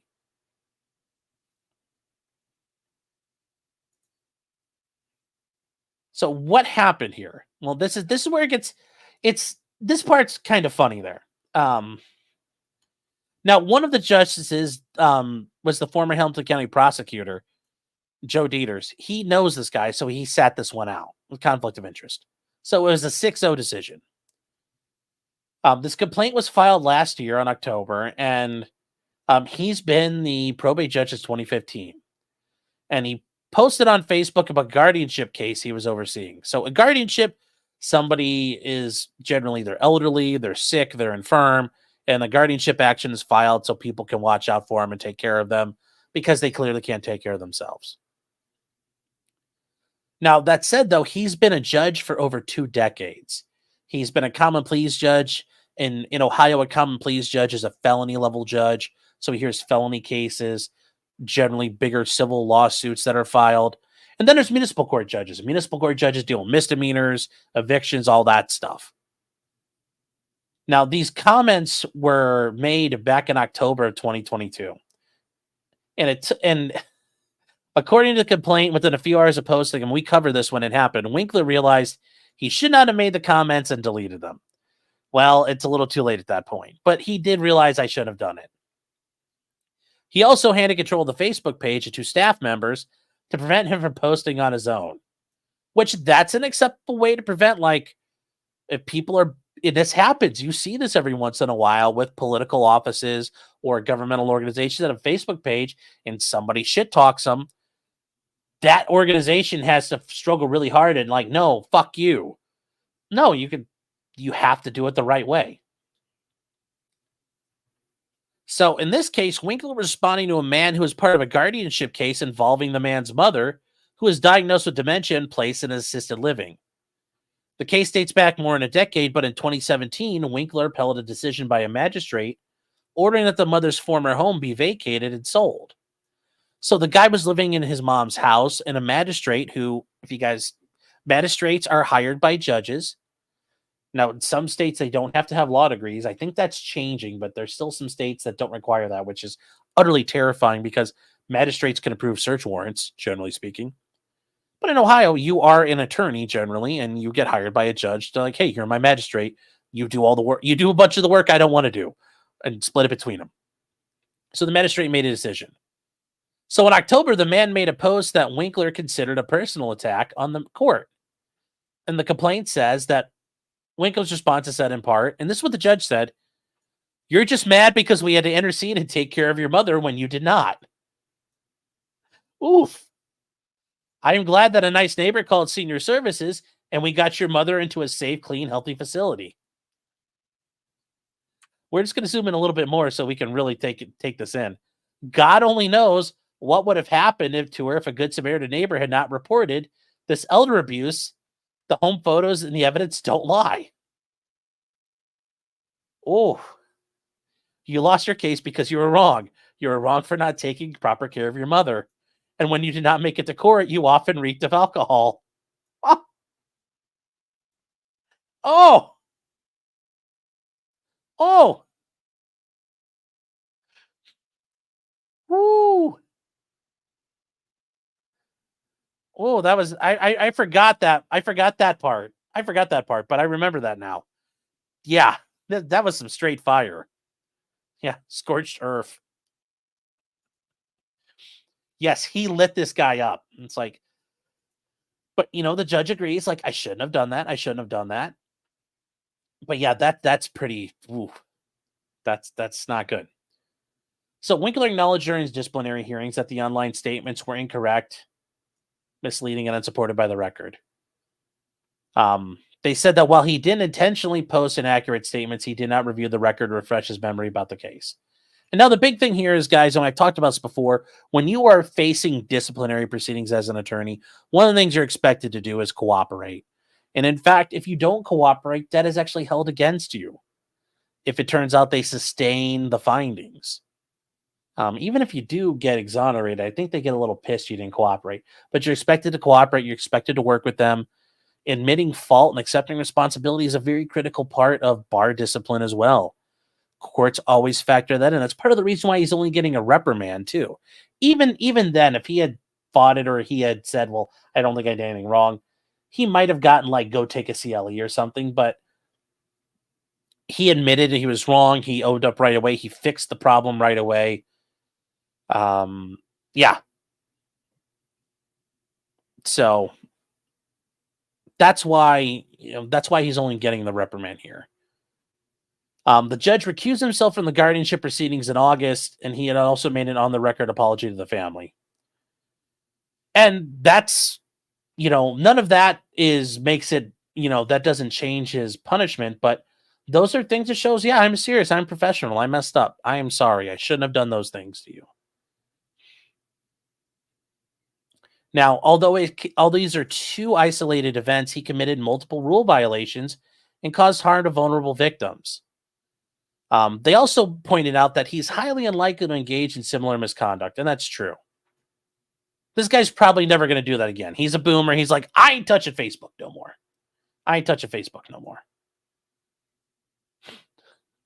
Self-reporting is a big thing. Yes, it is. Yes. Mike Dennis says, I'm sorry. I thought this was America. I could do this.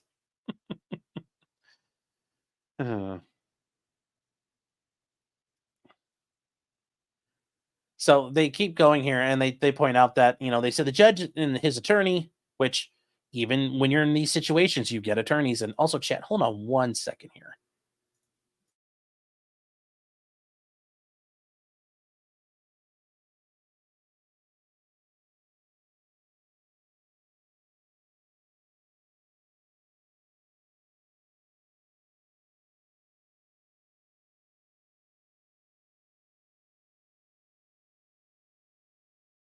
Sorry, chat, we're back. Yes, he's on Twitter instead. Yeah, he has a bunch of burner accounts all named Rusty Shackelford now or something like that. But no, he's taking care of it. Yeah, like we all screw up. And part of fucking up is fixing it. And at least acknowledging I fucked up and moved on. That's what you're supposed to do. And that's the expectation that we would all do that. Acknowledge you fuck up, accept your responsibility, deal with the punishment, and move on. So he's all done, and that's what happened there. And I just, yeah. I think this judge is true. He's like, yeah, I screwed up. Whoops. But I do think it's important. I do think it's a little humorous what happened here, but I think it's important to see this judge went out of his way. Unlike the judge in the YSL trial, this judge accepted responsibility. Like, I did something I shouldn't have done. Whoops-a-doodle. We need to fix it. So that's the difference here. And I think it's a very good way. If you ever see judges or people acting improperly,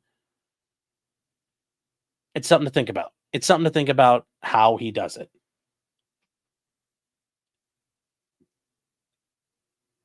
So, Cherry Sour says, "Yep, Goody owned up." Yes. Oh, what did you say? Never apologize for BTFOing a scrub. Yes. Yes. Yes. The judge should have been like, "I'm sorry I didn't nuke him harder. I'm sorry I didn't get more likes." That's what he's gonna say. "I'm sorry there weren't enough heart emojis."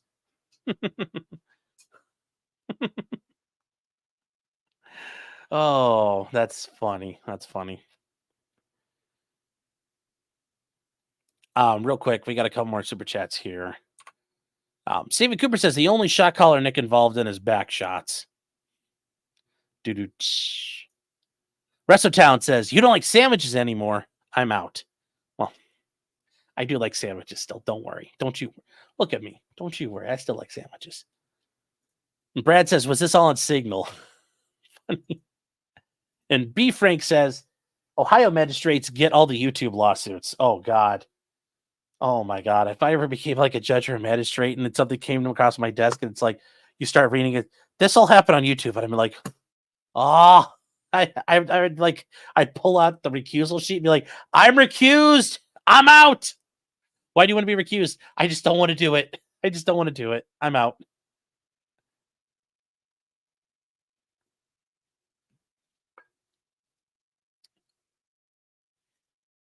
Coke Fairy says, "It was all public knowledge as most court cases are.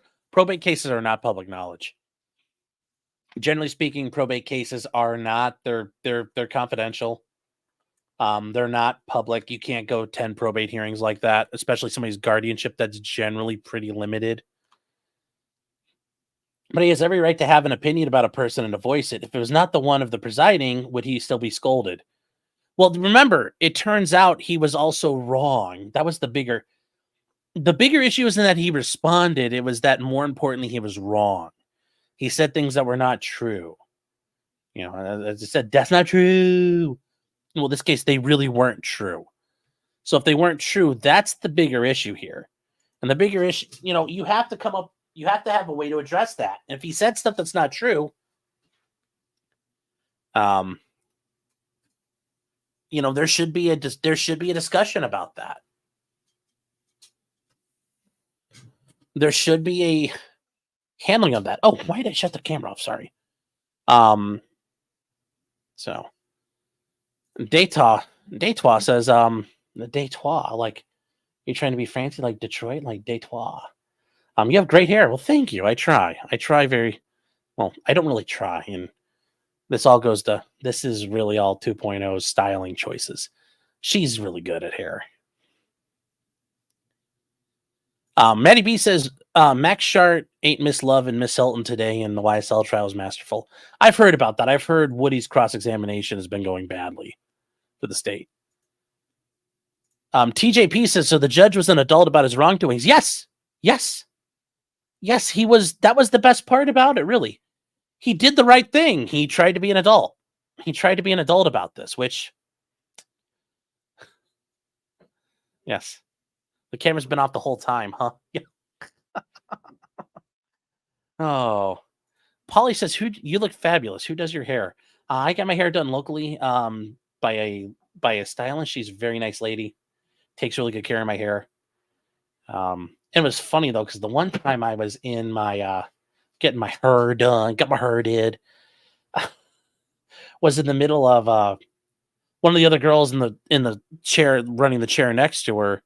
Because I'd mentioned, I'm an attorney, and I, because my girl does my hair, like, asked about how that's all going, how the YouTube stuff's going. And she asked, like, "Oh, you do the YouTube stuff?" And I said, "Yeah." She's like, "Oh, I love Emily Baker." And I'm like, I'm just like, yes, Emily Baker's great. I'm not as, she's like, "Do you do it too?" And I'm like, "Yeah, but I'm not as big as her. You probably have never heard of me." She's like, "I don't think I have." And I'm like, yeah, I kind of figured.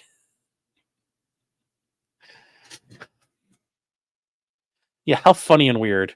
Well, it was funny because I was like, she's like, "Oh, I love Emily Baker." And I'm like, yeah, Emily is cool. She's like, are you like with her? And I'm like, no. I said, I'm not even the same level as Emily. One day, maybe.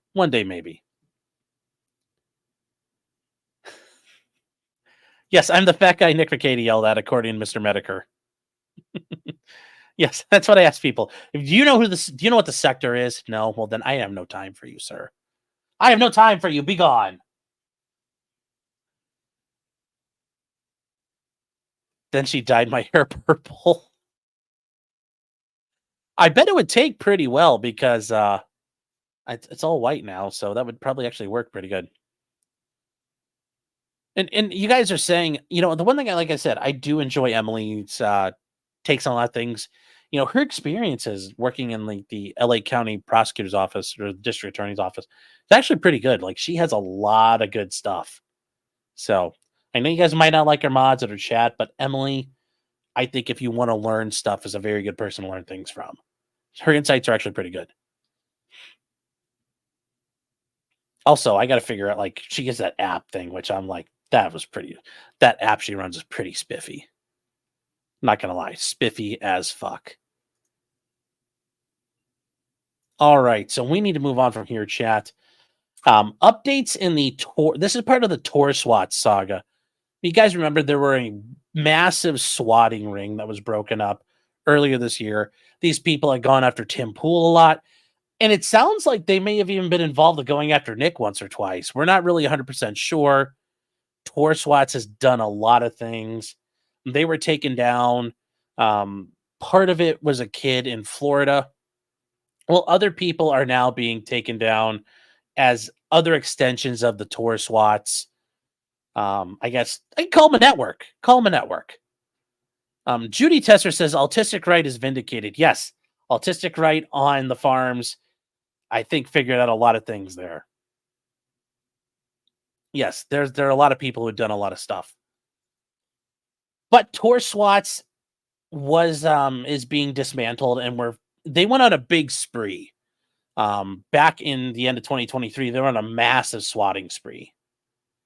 And 2 guys just got charged for it, and they are charged with swatting, and they were targeting lawmakers, private victims, houses of worship, and businesses. Now, there are 2 separate guys. One of them is Thomas Zavo of Romania, and then Nemanja Radovanovic.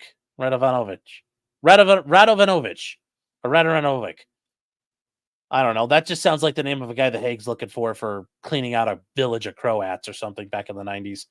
Are charged with committing 1 count of conspiracy, 29 counts of threats and false information regarding explosives, and 4 counts of transmitting threats in interstate and foreign commerce. Well, yeah. Okay. So they're part of the conspiracy that began no later in December 2020 and continued through January 2024. That's what Torswatts got basically crushed. And Torswatts have been around for a while. And it's interesting because they talk about all the people they were involved in and what they did here. So this is out of the District of Columbia. And it's funny because they list their screen names, their handles while they're blogging. Their blogging handles, chat.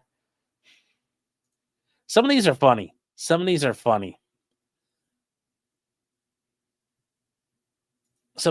One of them's Plank. Well, it goes by the name of Plank. Like, come on. That doesn't. Plank, Jonah, and Cypher. Now you're just ripping off the Matrix, dude. That's boring.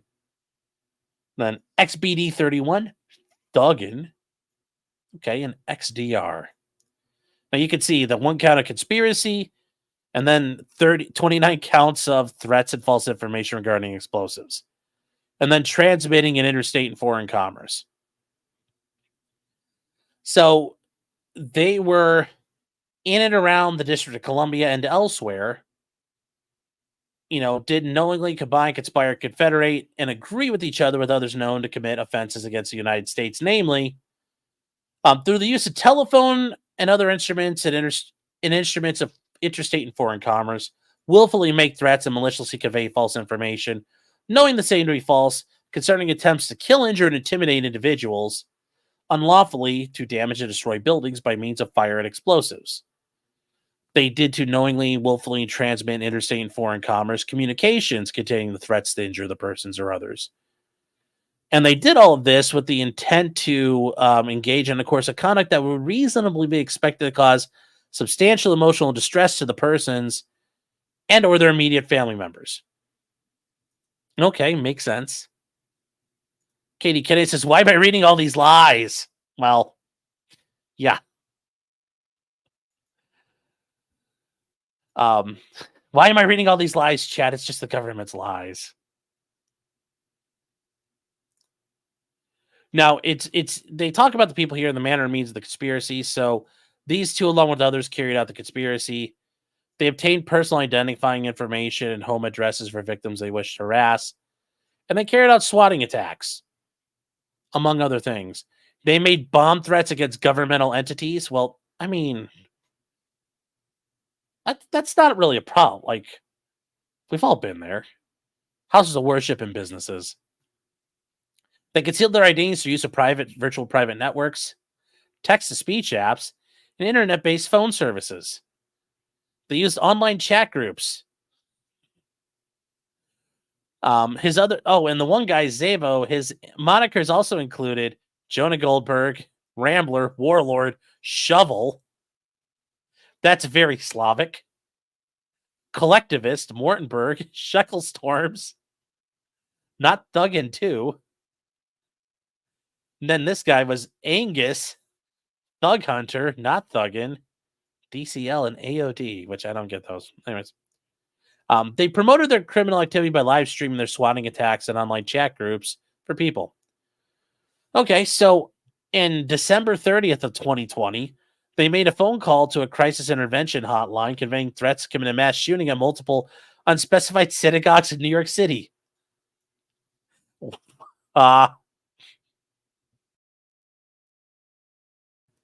So at least the government knows that wasn't me who did it.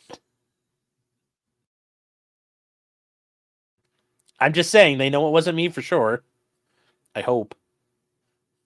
On January 17th, 2021, he made a phone call that he was conveying to detonate explosives at the U.S. Capitol building and kill the president-elect. Once again, I'm just saying that we see, it wasn't me, chat. I told you it wasn't me. I told you it wasn't me. I told you I didn't do it. Oh, Thug isn't Thug Shakers? I don't know, XVid. Yes. Are you sure it wasn't you? I'm like 70% sure it wasn't me. I mean, it's kind of foggy what I did back in 2021. I'm just saying. So, like, yeah. I was a little fired up back then.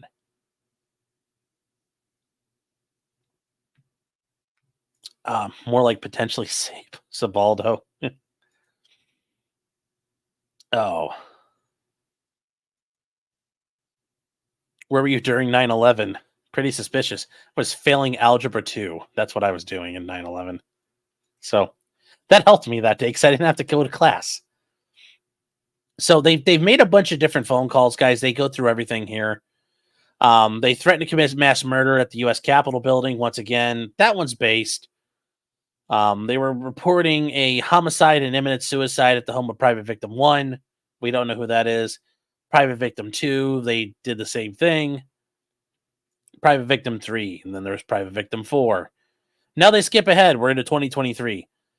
They also tried to do Private Victim 5. Then they did Private Victim 6, Private Victim 7. And then this is where things really accelerated. As we get to December 25th. Okay. So December 25th, in a phone call, they falsely reported a homicide and imminent suicide at the home of official Victim 1, a member of the U.S. House of Representatives. That's Marjorie Taylor Greene, chat. That's Marjorie Taylor Greene. So that was when she got swatted. She got swatted Christmas Day. I failed Algebra 2. Well, I was failing it. I got better at it, but I sucked for a while. And besides, it was in September, so the class just started. So they swatted Marjorie Taylor Greene, which who knows they're not working with the feds at that point. And then later on Christmas, they also placed a phone call to a government agency and reported a homicide and imminent suicide at the home of official Victim 2, a former state legislator. They also disrupted Christmas services at a religious institution, resulting in the interruption of services. They did it again to another church. They also reported a homicide and imminent suicide at the home of official victim 3, another member of the U.S. House of Representatives. And then on December 25th, they also did a homicide and kidnapping at the neighboring residence to the home of official victim 4, a member of the U.S. Senate. And they threatened to kill the fictitious hostage if he wasn't paid a ransom. So it's when you do this shit here, and they had to have known who they were going after.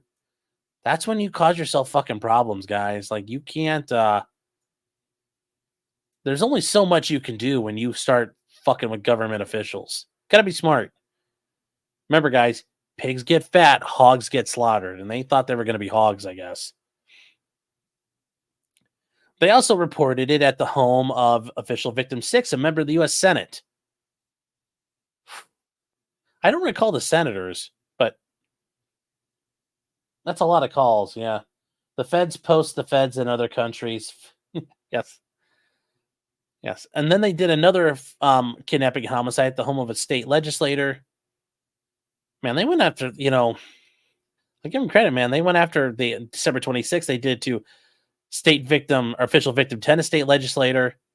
They did it to a family member of official victim 10, who they already just swatted. So they swatted a victim number 10's family members on top of it.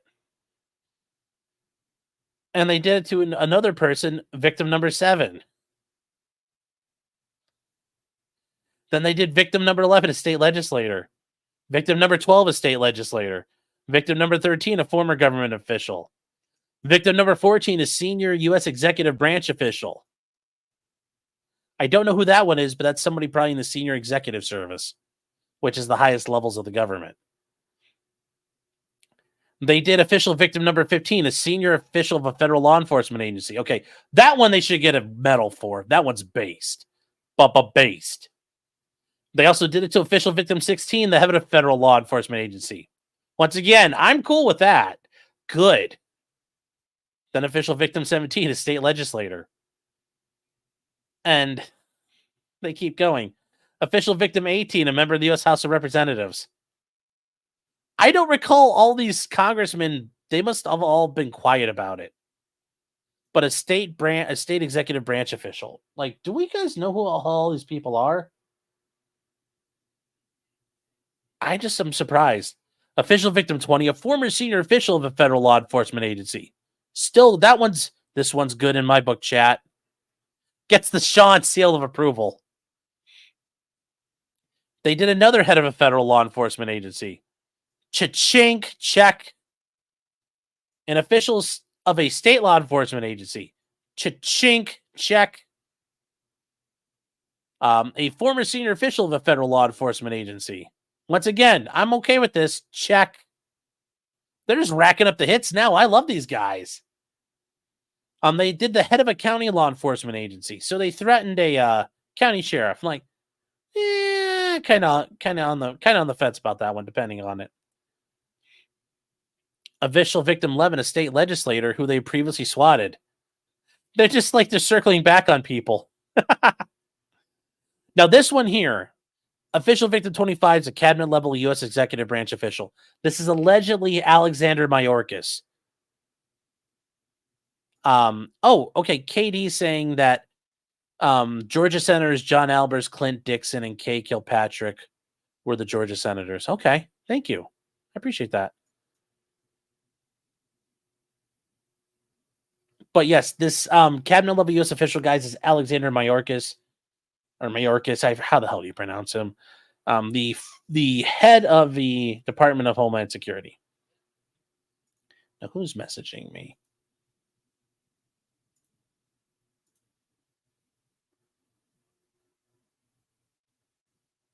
All right. Oh, hold on here. Holy shit, chat's 11:30. We got to roll. We got to roll here, chat. We got to roll. We got to keep going. Where is my thing here? Okay. So they get to the private victims, don't care about them. They did another official victim, another member of the House of Representatives. Like, who are these boys? They need a medal. They reported a kidnapping of official victim 27, whose family member they had just swatted. These guys really hate government officials. I'm like, okay. They also did victim 28, a member of the U.S. Senate. I don't know who these people are, but they also did one at a home owned by official victim 29, a member of the U.S. Senate. They did official victim number 30, a member of the U.S. Senate. Official victim 31, a member of the U.S. Senate. I'm assuming a lot of these got filtered out right away. That's why there was no talk about them. Because I'm assuming a lot of these senators would be mad. Let's see here. Where else is there? Victim number 32, a member of the U.S. Senate. Another victim, another member of the U.S. Senate. These guys are trying to catch them all, chat. It's Pokemon time. What's not to love? What's not to love here? They circled back and got a victim number 19 again. They falsely reported explosives at governmental facility number 1, a federal law enforcement facility based. They also did it for a U.S. district judge. Holy shit. These guys went all out, man. They did another who was a member of victim number 1's family. Oh my God, these guys are going after everybody. This is crazy. Wow. Okay, victim number 36, a member of the House of Representatives. I wonder if they realize they have to do like 435 like prank calls.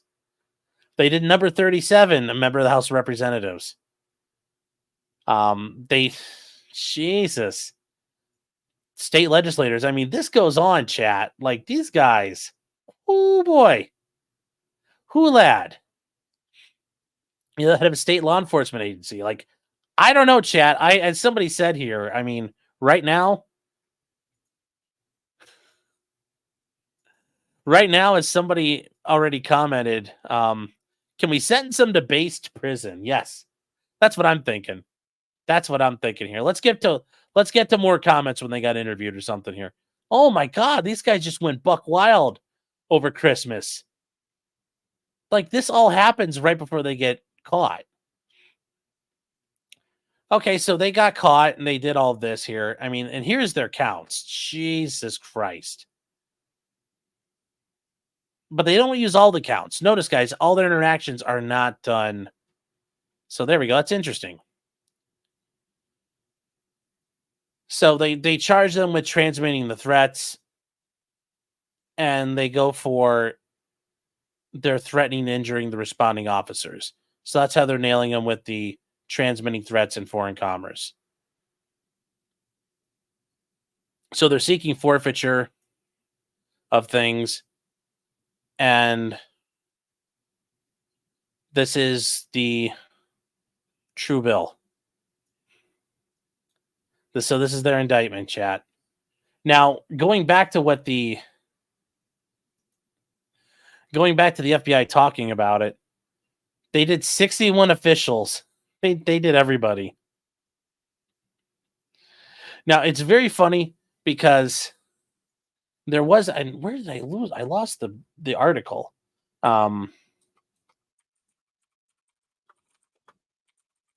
The guys indicated they were doing this because they didn't like hold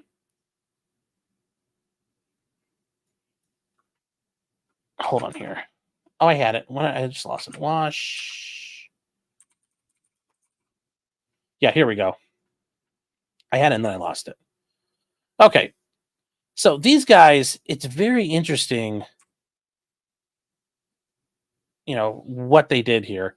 And according to the chat records they recovered from and this is funny because the government went out, the Secret Service went out and interviewed these guys and they talked to the Secret Service. And what they did is they attacked people who they thought were conservative influencers and people they thought who were libtards. And they're like, we need everyone to cry. We are not on any side. I think that's readily apparent. You're not on anybody's side here, buddy. You're not on anybody's side. Kat says, where do they arrest these two? They haven't arrested them.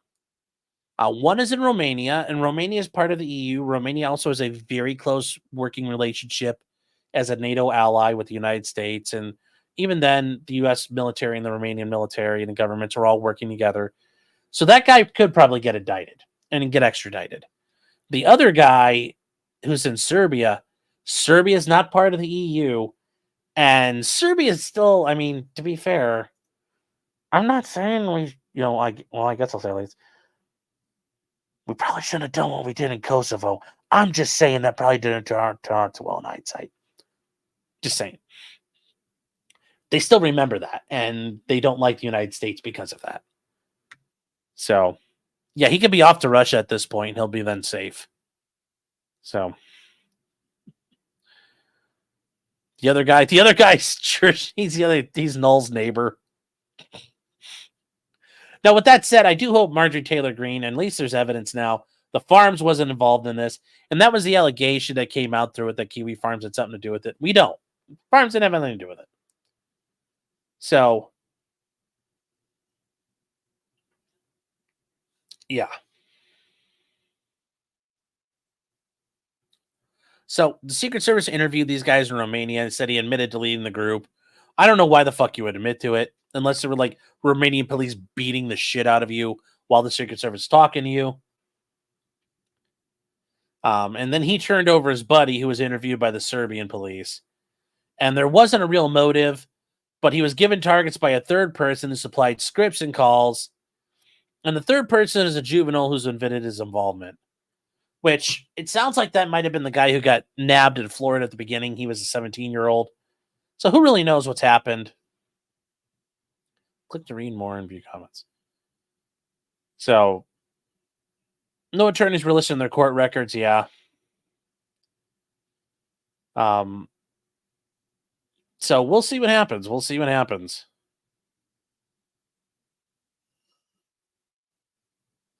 And also, apparently, and this is one I don't think has been confirmed, but Jack Smith, special counsel, prosecuting the Emperor of Mankind, is part of that.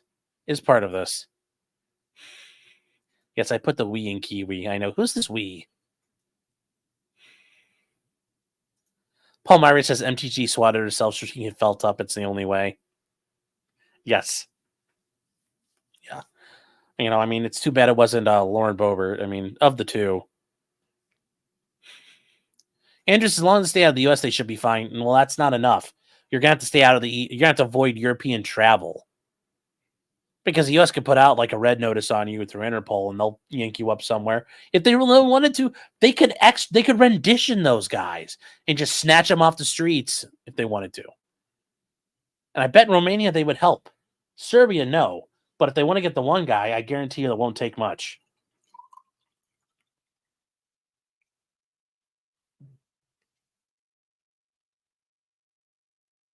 So that was I thought that was an interesting thing that we're now dealing with, that I thought it just brings up kind of the changes and things we're looking at now. All right, chat. So we are done with that, Hold on, Lee. I got to clean up here because I didn't X things out. And we need to clean up so I can see where I'm at. Okay, now moving on. America's sweetheart, Sarah Boone. Oh, and you guys over in York saying, why is the show bit playing yet, or is it just me? It says it's not working. Rip. I'm sorry, guys. I don't know why it's not working over in Rumble. My bad. So, But yes, Sarah Boone, if you guys are not aware, Sarah Boone is currently facing trial down in Florida. She's accused of murdering her boyfriend by stuffing him in a suitcase and then letting him get stuck in there and dying from his positional asphyxia while she sat there and filmed it drunk. So she's been in jail for 4 years now, waiting trial. She's kind of jerked around in the system trying to get attorneys. And we have some updates on the case. And some of these are fun. This one's kind of funny. This one, where is it? Here you go. So this got filed in Sarah's case. And this is so weird to see. But we'll take a look at this because it's kind of a symptom of, and as a segue here, I do need to address this. When I was on with PPP and Warski, I mentioned what we do. Like, we're doing this right now, but when I do trial streams and all that, these are people at the worst moments of their life. Like last night talking about a guy who peed because he had a bladder problem and he couldn't hold his pee, and he's like an executive at Lenovo, and he had to pee in a hotel lobby because he couldn't hold it, and he got fired for it. I mean, we're sitting there mocking this guy because he can't hold his pee anymore. Yes, I acknowledge we're looking at people at our worst days, and to be fair, though, the entire internet itself is voyeurism, more or less. But this right here, I think, is one of the dangers of what we're doing. And I'll be the first to admit it. This is a potential danger here that I see arising, is crap like this, which I guess kind of sucks. But you take the good with the bad and you get bad with the good. So this is a motion, and it's filed in Superior Court of Florida. That's not right in the County of Orange. This is not at all.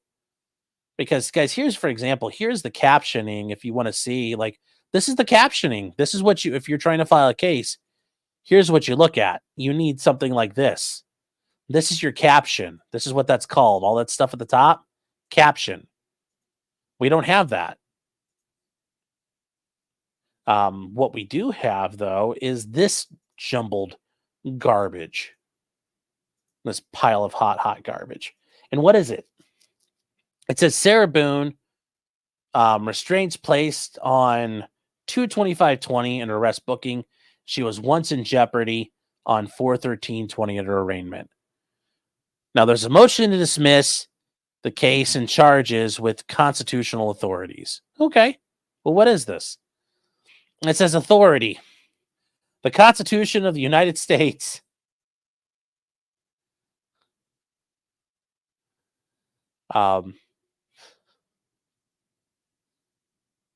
Here, where are we? This is good here. The Constitution of the United States of the Sixth Amendment, specifically the right to a speedy trial, has been violated. Now, here's my question. The right to a speedy trial has been violated. If your right to a speedy trial has been violated, why are we talking about jeopardy? Because double jeopardy is the Fifth Amendment, not the Sixth Amendment. Well, no, don't worry. This is somebody working, as a wise man once told me, this is a person working without tools, chat. The state of Florida, they even capitalized state. State of Florida has not met the requirements or proven good cause of delays. Ineffective substandard state provided. Attorneys should have made this request long ago, proving this is a fact. So, who filed this? Okay, respectfully submitted, signed, none of that. So this is just like a blank submission. And what, like this, is this Exhibit 1? I'm assuming this is like Exhibit 1.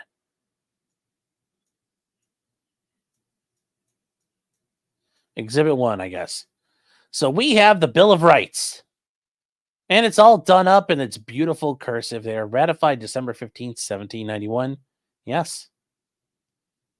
First Amendment, okay. Amendment 1. And then Amendment 2, she does it with an Arabic numeral. Although it's funny because she's like, whoever did this, well, I'm not going to do that as an Arabic numeral because the Roman numeral is close enough. Although if you're really going to, no. 1. The Second Amendment, a well-regulated mission being necessary to the security of a free state, the right of the people to keep and bear arms shall not be infringed. Gotta love it. Not sure why that's here. Third Amendment, about quartering troops in peacetime. And quartering of troops in a manner that's not prescribed in law. I don't know what that's doing here. Okay, so boom, boom. Like, what are we doing? The Fourth Amendment, the right to be secure in your person's house's papers against unreasonable searches and seizures. Not sure what we're talking about. Now we're getting to something here. She mentions that no person shall be put twice in jeopardy of life, liberty, or limb. But it's not really addressed in the authority, so we're skipping that. Sixth Amendment. Okay, and yeah, that's what she listed. Okay, also including in all criminal prosecutions, the accused shall enjoy the right to a speedy and public trial by an impartial jury of the state and district wherein the crime shall have been committed, which district shall have been previously ascertained by law, and to be informed of the nature and cause of the accusation, to be confronted with the witnesses against him, to have compulsory process for obtaining witnesses in his favor, and have the assistance of counsel for his defense. Okay, cool. All right. Well, 7, yes, the 7th Amendment has been getting removed more and more as people are not getting their jury rights in civil settings. It's actually kind of a thing that's happening there. Apparently, this person didn't bother to. Okay. I guess the 8th, 9th, and 10th Amendments don't matter to this person, or they're not relevant to Sarah's case. I don't really know. Yes, it's the Barnes defense. I agree. Just start screaming out amendment numbers and eventually one works. But who is this done by? It was done by Tiffany Moore Russell of 425 North Orange Avenue, Orlando, Florida, 32801. Okay, well, Tiffany, this whatever this is, Tiffany, this wasn't it. I'm just saying. Whatever this was, whatever thought you were doing. I'm sorry. Raymond and Crystal Bryson of Bakersfield, California. So they're not even attorneys. Because they're husband and wife. They're not attorneys. Well, thank God they're not attorneys, really. Sorry, guys, sorry. And Tiffany Moore Russell is clerk of court. But yeah, I don't get, who are these guys? What do they want? Because this doesn't do anything for them. This doesn't do anything. That's not how you do a motion. Bakersfield. Yeah, it's mess city, I've been told. Yes. I'm doxing on a doxing like a boss today. Ben Richards, the butcher of Bakersfield. Yes. But what happened? What do you, come on, at least read a motion and copy it. Read a motion and copy it, guys. It's not hard. You can literally copy and paste work. So, here is the response from the court. And you can copy and paste all this crap. All this crap up top, you can... God, I feel like a retard for reading the mailing address as the return address. By the way, chat, I feel like a retard. It's okay. Happens all the time. If you're new, you're like, wow, that's going to happen a lot. But yes, you can copy all of this and slap it in your thing. And then at the bottom, you have to have who did this, who signed it. Now, I'm sure they didn't do it because they didn't want to get in trouble. Because that would look really bad if they had done that. Because if you sign it, well, now you're kind of stuck with it and you could get held accountable for it, I guess. And why did this... Hold on here. Why is this not working right like that? We're well aware of my disability. Yes. Well, thank you. Raymond needs to keep his hands off my sweetheart. Yes. Yes, I know. He'll you're gonna have to. You may have to fight him for her honor. You may have to fight for your damsel in distress. And we just lost the court order from that. Hold on, chat. And why are people messaging me on?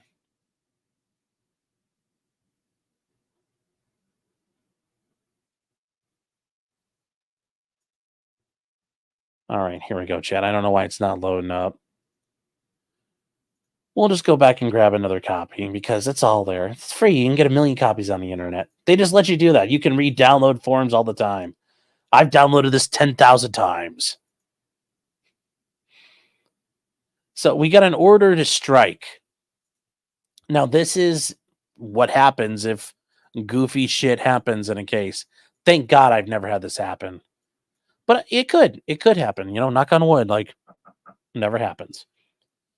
But an order striking the motion to dismiss the charges So this cause having come to be heard before me in chambers on August 29th, upon the motion to dismiss cases with authorities filed, and the court having reviewed the motion, duly advised in the premises hereby finds as follows. The motion was received on August 27th. It was filed by a non-party. As such, it is therefore stricken. Womp, womp, womp.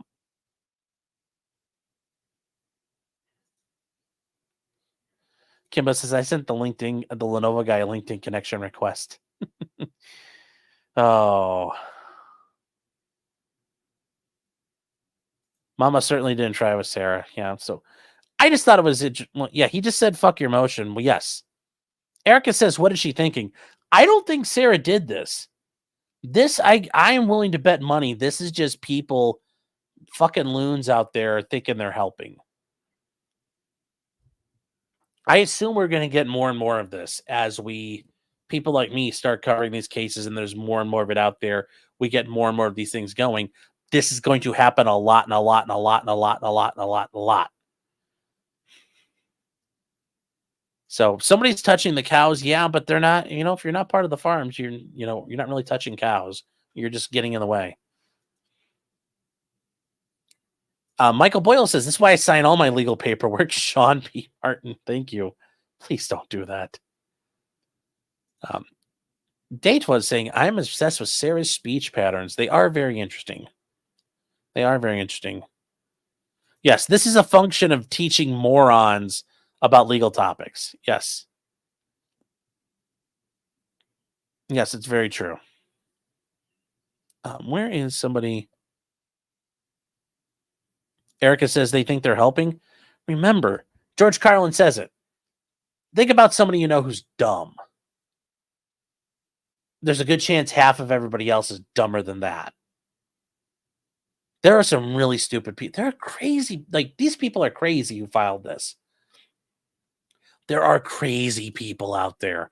There are crazy people out there. And these guys are no different. I guarantee you they're crazy as shit. You know what? Let's Google where they live. Hold on here. Let's Google where they live. 3315. What is it? Hilburn Road, Bakersfield. Okay.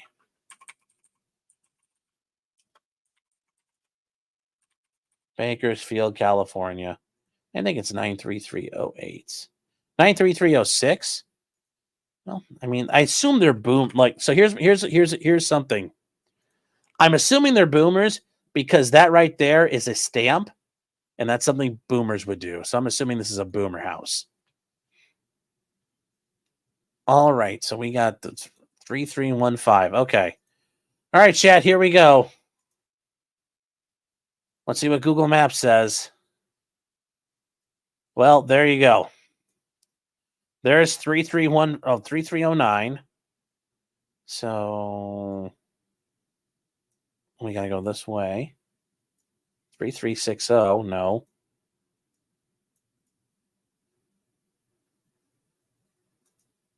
Yeah, okay, this is 3315 Hilburn. Okay, well, I guess that's their house. I mean, I was thinking it was going to be this house right here. Because that's the type of house I'd expect this to come from. But apparently it's not it. So it's somewhere in this neighborhood. Not too run down, but I mean, that was my choice for this. Here, oh, you guys can't see. There you go. So this is what I think. When you look at it like that, here's their neighborhood. Let's see. Yeah, oh, there we go. 3315. There you go. There you go, chat. 3315 Hilburn. That kind of looks like it. I mean, there you go. At least the Camaro's not on blocks. And it's not an IROC. Although they're probably going to say that's a Firebird.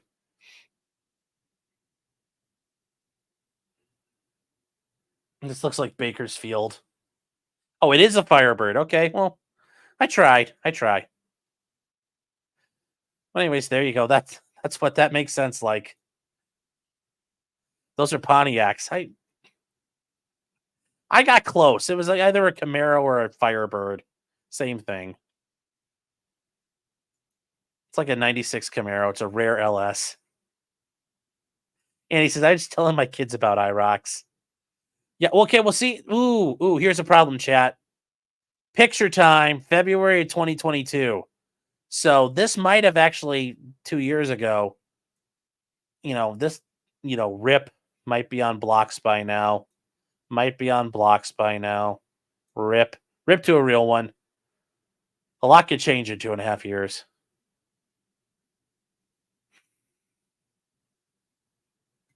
Oh, but not surprised. Not surprised, sadly. Not surprised.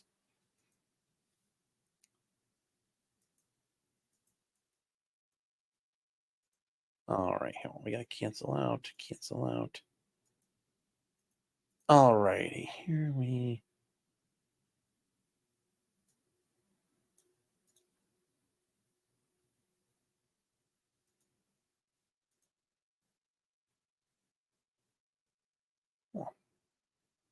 Got too much crap on my screen. Too many tabs. Like Kersha. Too many tabs. All right. So from there, chat, the last thing I think we need to talk about tonight that I put up in the... They must not be Mexican. Back off the IROX. Is that a stove on the porch? No, that's a grill.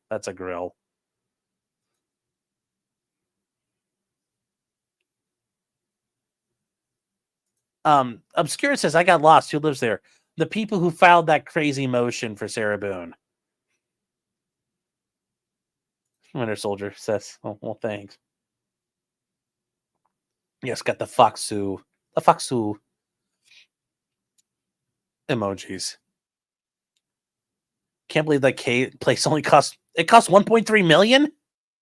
Jeez, what a steal for Cali, I guess.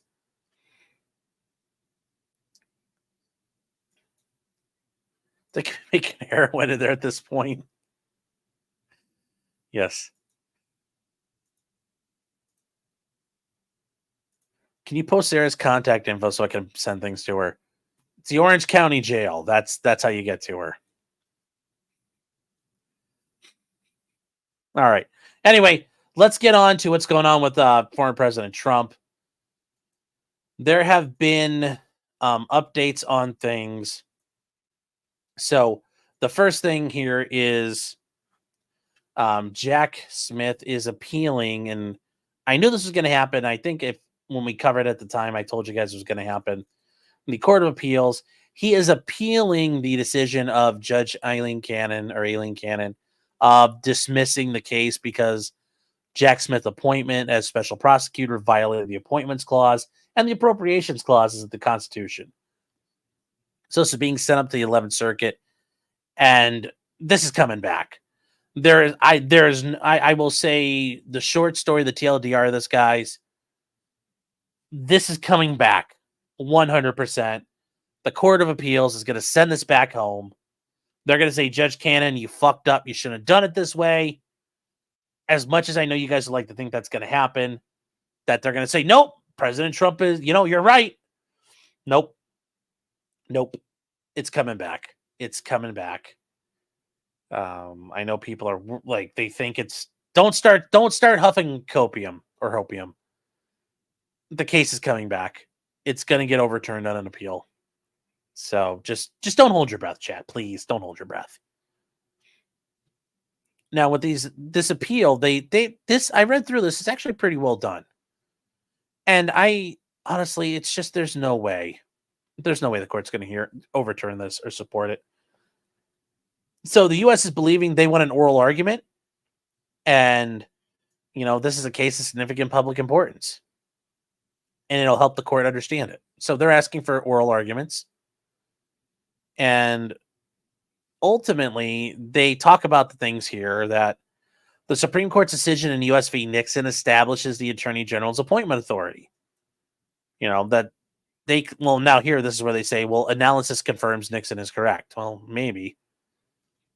The long history of appointments to special counsel reflect the Attorney General's authority to make the appointment here. That, I will say, the only thing I think that when you read things like this, you are in a weak spot legally if you're saying, well, we've always done it this way, therefore it's legal. And we've done it before for a very long time, therefore it's legal.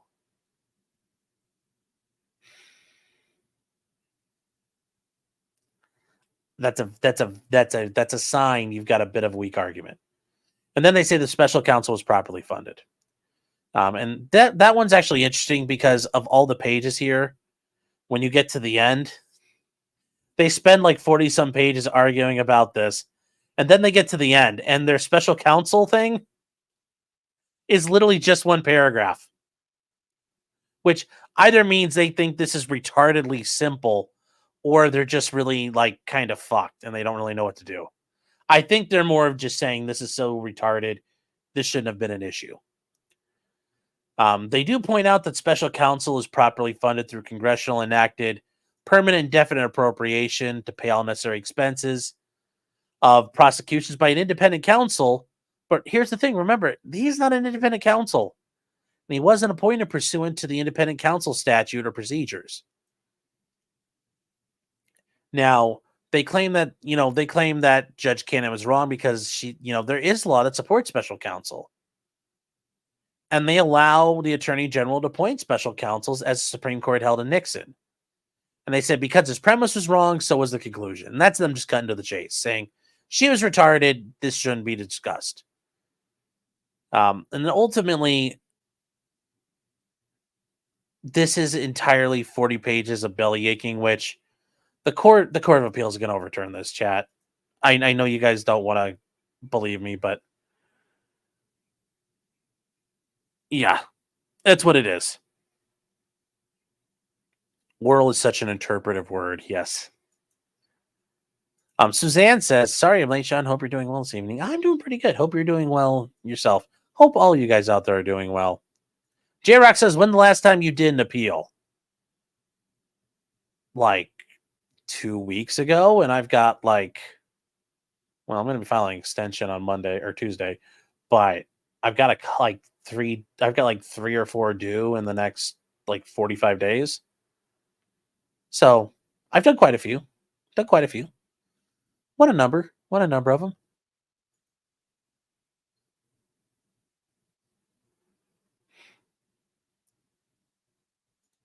Say subscribe so that people's sub buttons light up. What the fuck?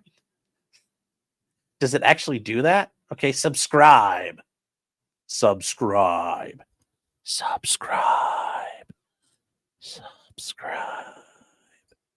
El subscribo.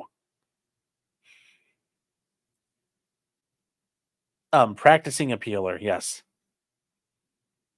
Appeals are for losers and Sean doesn't lose. No, most of the time you lose on appeal. And that's the shitty part about appeals. You can have literally throw down like a royal flush. Here's how appeals work, chat. You have a royal flush. You throw it on the table. And the dealer says, nope, don't give a fuck. I'm not paying you. You lose. And that's how an appeals court works. If any appellate judges out there are watching, I know you're going to say I'm wrong, but you know.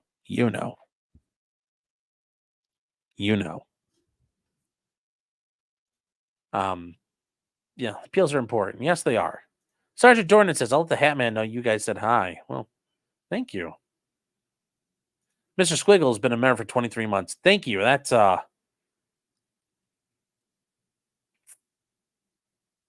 thank you. That's a pretty cool number. I appreciate that, Squiggles. Clyde. Thank you. Job well done says you move 15 tons. What do you get? Well, I know my knees get sore when I move 15 tons, but that's me just walking around the house. So.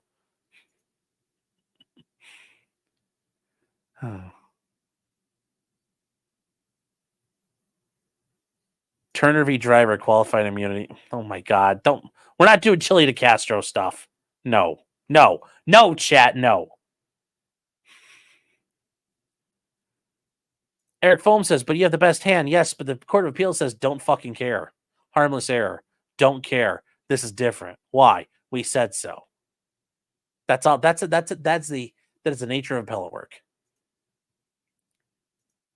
Joe Loy for 10 pounds sterling. The King Sterling says, you are entertaining. Love you 2.0 in the pups. Well, thank you, Joe. Thank you.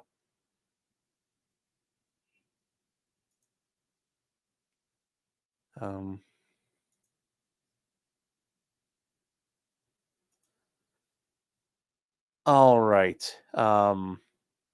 We need to keep moving here in chat because that's not the only thing happening with former President Trump. We got a new thing here, and it is the case out of the District of Columbia, the January 6th case.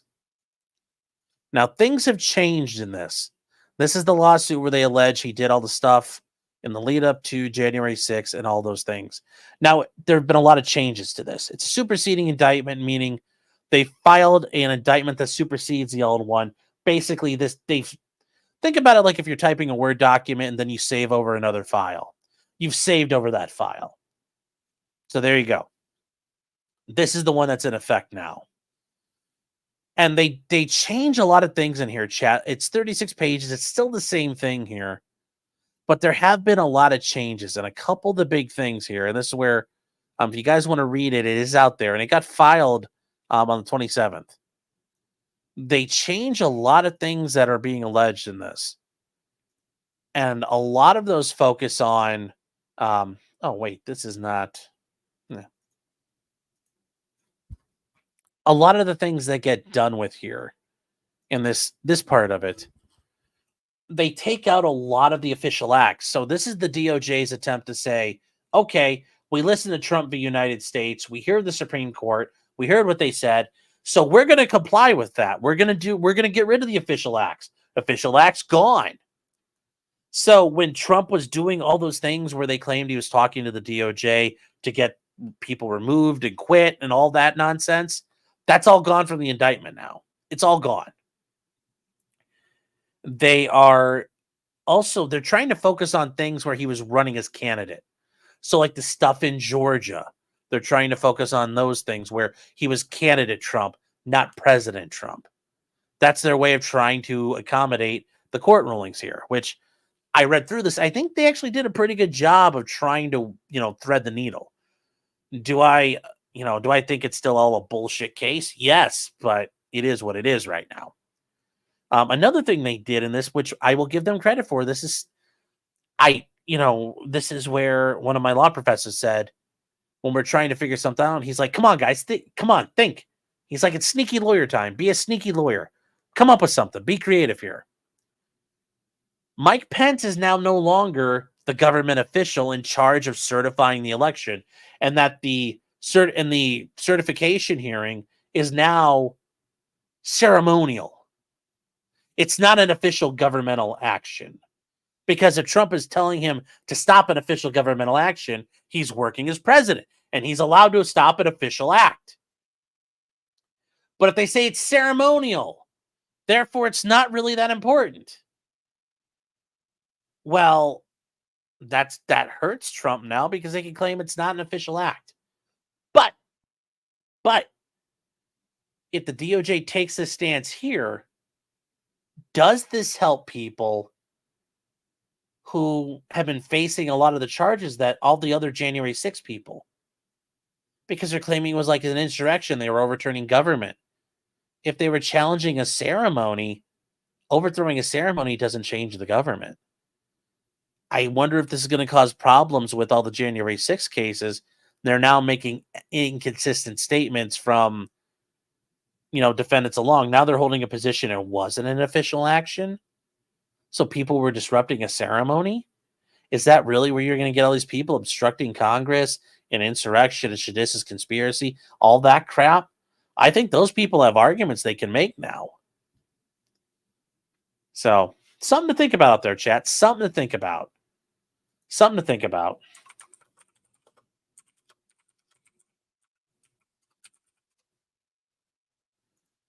Something to think about. Jack Smith was your next lawyer. Interesting. Yeah. Sounds like the TDS is going to blow back on him again. I don't know. I mean, guys, really, it's all going to come down to whether or not Trump wins. And I don't know how it's looking. I mean, it's going to be tough, but I think he can do it. But the DOJ is not letting this go, man.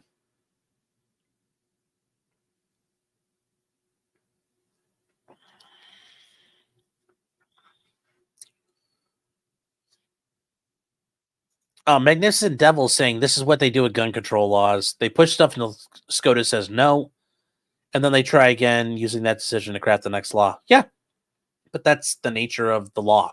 You get told no, and then you try another way. That's part of being an attorney, is being creative, solving problems. Johan says, I'm excited. Building my new workbench this weekend. 3/4 plywood tops, skinned in white birch. Ooh, that sounds nice. Clear polyethylene over the top, gonna be sexy. That sounds really nice. Ooh, that sounds good.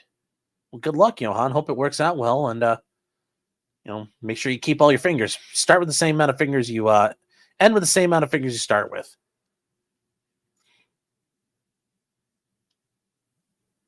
Trump's winning. Nobody likes Coom a lot. Like I said, I hope so, guys, but it's not over yet. It's not over yet.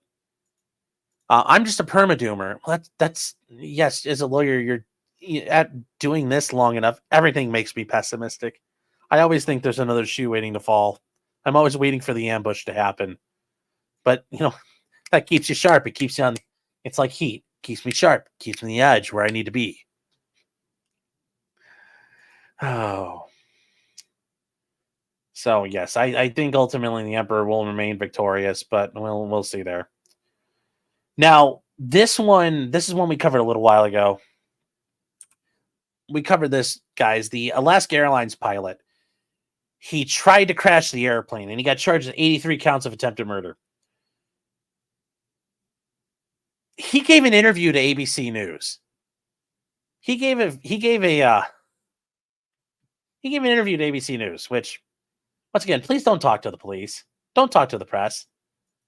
But this guy did it, and oh my God, you guys need to see this. Like, fucking get a load of this. This is crazy. Now, you've got to hear about this interview, did an exclusive interview. Tell us about it. You know what, George? This was a case that Captain. I did something unfathomable to me, something I have to take responsibility for, and I regret. This morning, Joe. Yes, like he literally tried to crash an airplane, chat. We're going to get to it here. So he was on a plane here. Thing felt real. There was a feeling of being trapped. Like, am I trapped in this airplane? This is not real. I need to wake up. Emerson says he had taken psychedelic mushrooms for the first time 2 days before the flight, thinking they might help with depression. Yes, this guy's a pilot, and he's like, I'm gonna do some shrooms and then fly. Wow. Yeah, it needs to listen to Bruce Rivers. No self-stitching. Yeah, don't tell on yourself. But yeah, yeah. Anyway, let's keep going, chat, because it gets better. You'll see what he actually tried to do. But believes he was still hallucinating during that flight. He stood up and pulled handles in the cockpit that are meant to shut off the engine. Now, these things right here, chat, these are the fire extinguisher handles. These will shut the engines down. If you pull those, the engines die. They are meant to kill it in the event of an engine fire or catastrophic engine failure. And he was sitting in the back seat, the jump seat, and he tried to reach up and grab them.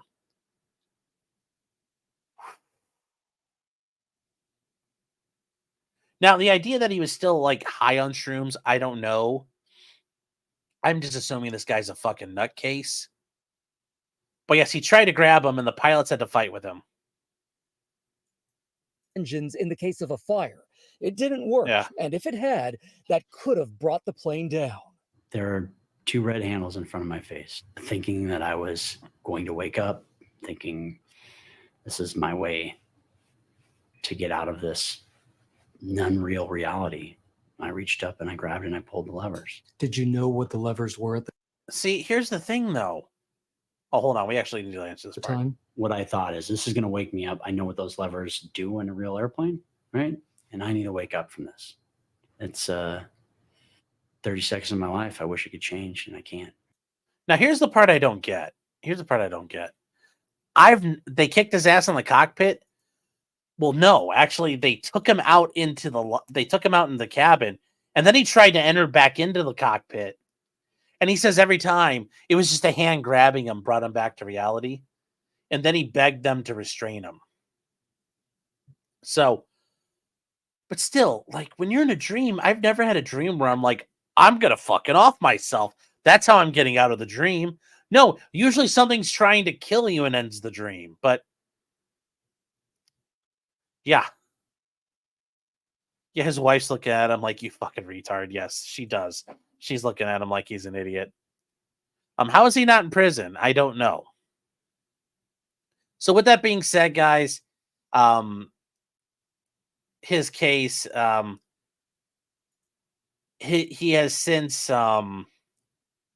the attempted murder charges have gone away, and he's now facing 80-some counts of reckless endangerment.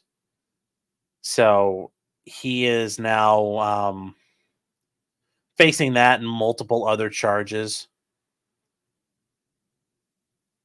So where is it here? I was going to say,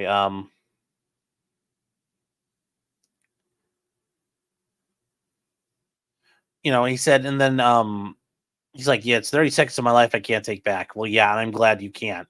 And hopefully he never gets to fly again, at least as a pilot. But yes, I don't buy this is what I thought it's going to wake me up. No, I think the guy was trying to kill himself, and that was the way he wanted to do it. I think it's bullshit that he's claiming, oh, I didn't know.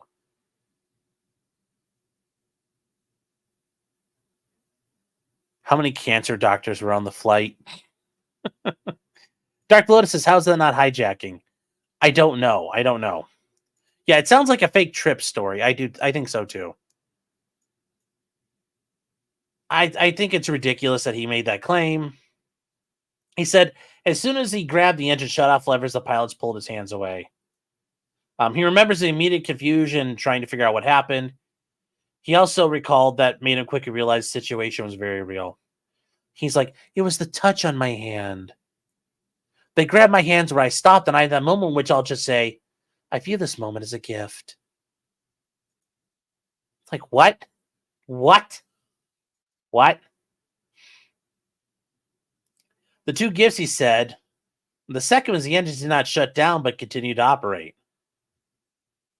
And he said, I observed the pilots react to the situation, and I just handed them in a very professional manner. He said, I heard them converse about me, and I said, do you guys want me to leave the flight deck? And the pilots unlocked the cabin door for him, and he opened them and left. And he said he walked out and grabbed a seat and took a seat in the flight attendant seat. And then as he keeps sitting there, he said he again felt the need to wake up. And he's like, I thought maybe this isn't real. Well, yeah, at that point, you're like, oh my God, what did I just do? So he grabbed another lever on the cabin door.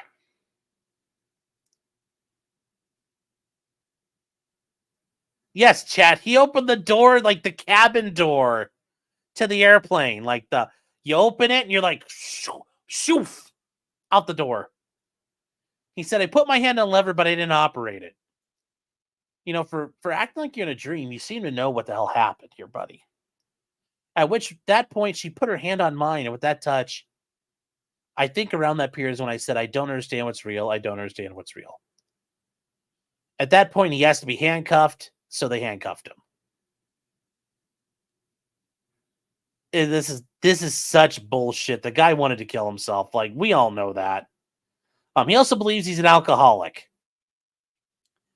And he suffered from hallucinogenic persisting perception disorder, which could cause someone who uses mushrooms for the first time to suffer persistent visual hallucinations for several days afterwards. Yeah, I'm still thinking he wanted to kill himself. Yeah. Yes, he was in the jump seat and then he came out to the cabin. Yes. Oh. Erica says, I'd be traumatized if I were on that plane. You would never have known. It sounds like nobody else knew. Robert says, I'm sorry, but I can believe you can have people told me this. Yeah. Okay, well, fair enough. Maddie B says, HPPD is permatrails, not full hallucinations. Yeah, that's why I'm thinking that's the issue here. That's the part of me that makes this a concern. That's a part of me makes us concerned. Then there's also a, this is the part that tells me it's a fucking scam. At the end of the day, this is the shit I hate the most.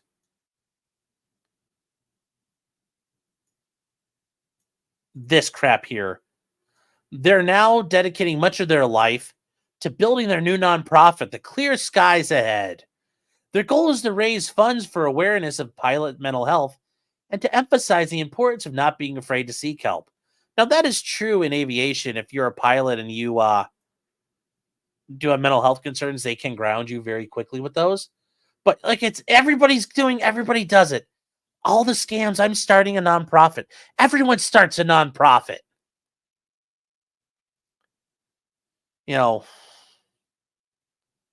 This is... Oh. Maddie says, I cultivated mushrooms as a college student. I can assure you this doesn't happen. Well, yeah, it's like, yes, mushroom awareness. Don't be an alcoholic who does mushrooms and then get on plane. Now, the funny part is, for pilots, they say 24 hours from bottle to throttle. You can't have a drink within 24 hours. So I don't understand why this guy thought taking hallucinogenic drugs was better. But yes, nonprofit means legal tax evasion. Yes. And I'm sure they're going to reward themselves with nice director salaries. Yes, I'm sure it's all going to be great. Why not high skies ahead? Andrew says, I got grounded for depression. The shit sucks. Yeah, no, the way the FAA grounds people is not cool at times. I fuck that guy for trying to co-opt real issues to cover for himself. Yeah, I mean, really, this guy just wanted to die. He had suicidal ideations. Just suck it up, man. And then real quick, Andrew, speaking of that, you had a comment from earlier. You forgot the part where the first doing appeals. You forgot the first part where the first dealer tells you you'll lose, and the appellate dealer doesn't even bother looking at your hand. Sometimes that's how an appeal works as well. Very correct. Yes. So guys, don't pull the handles on an airplane and try to crash it. Or if you do, just say you're on shrooms and maybe they'll just amend him down to reckless endangering, which is what he's facing. He's facing like endangerment of people at this point. Yes, rip Sky King, the best of us. Fly on, brother. Yeah. Yes.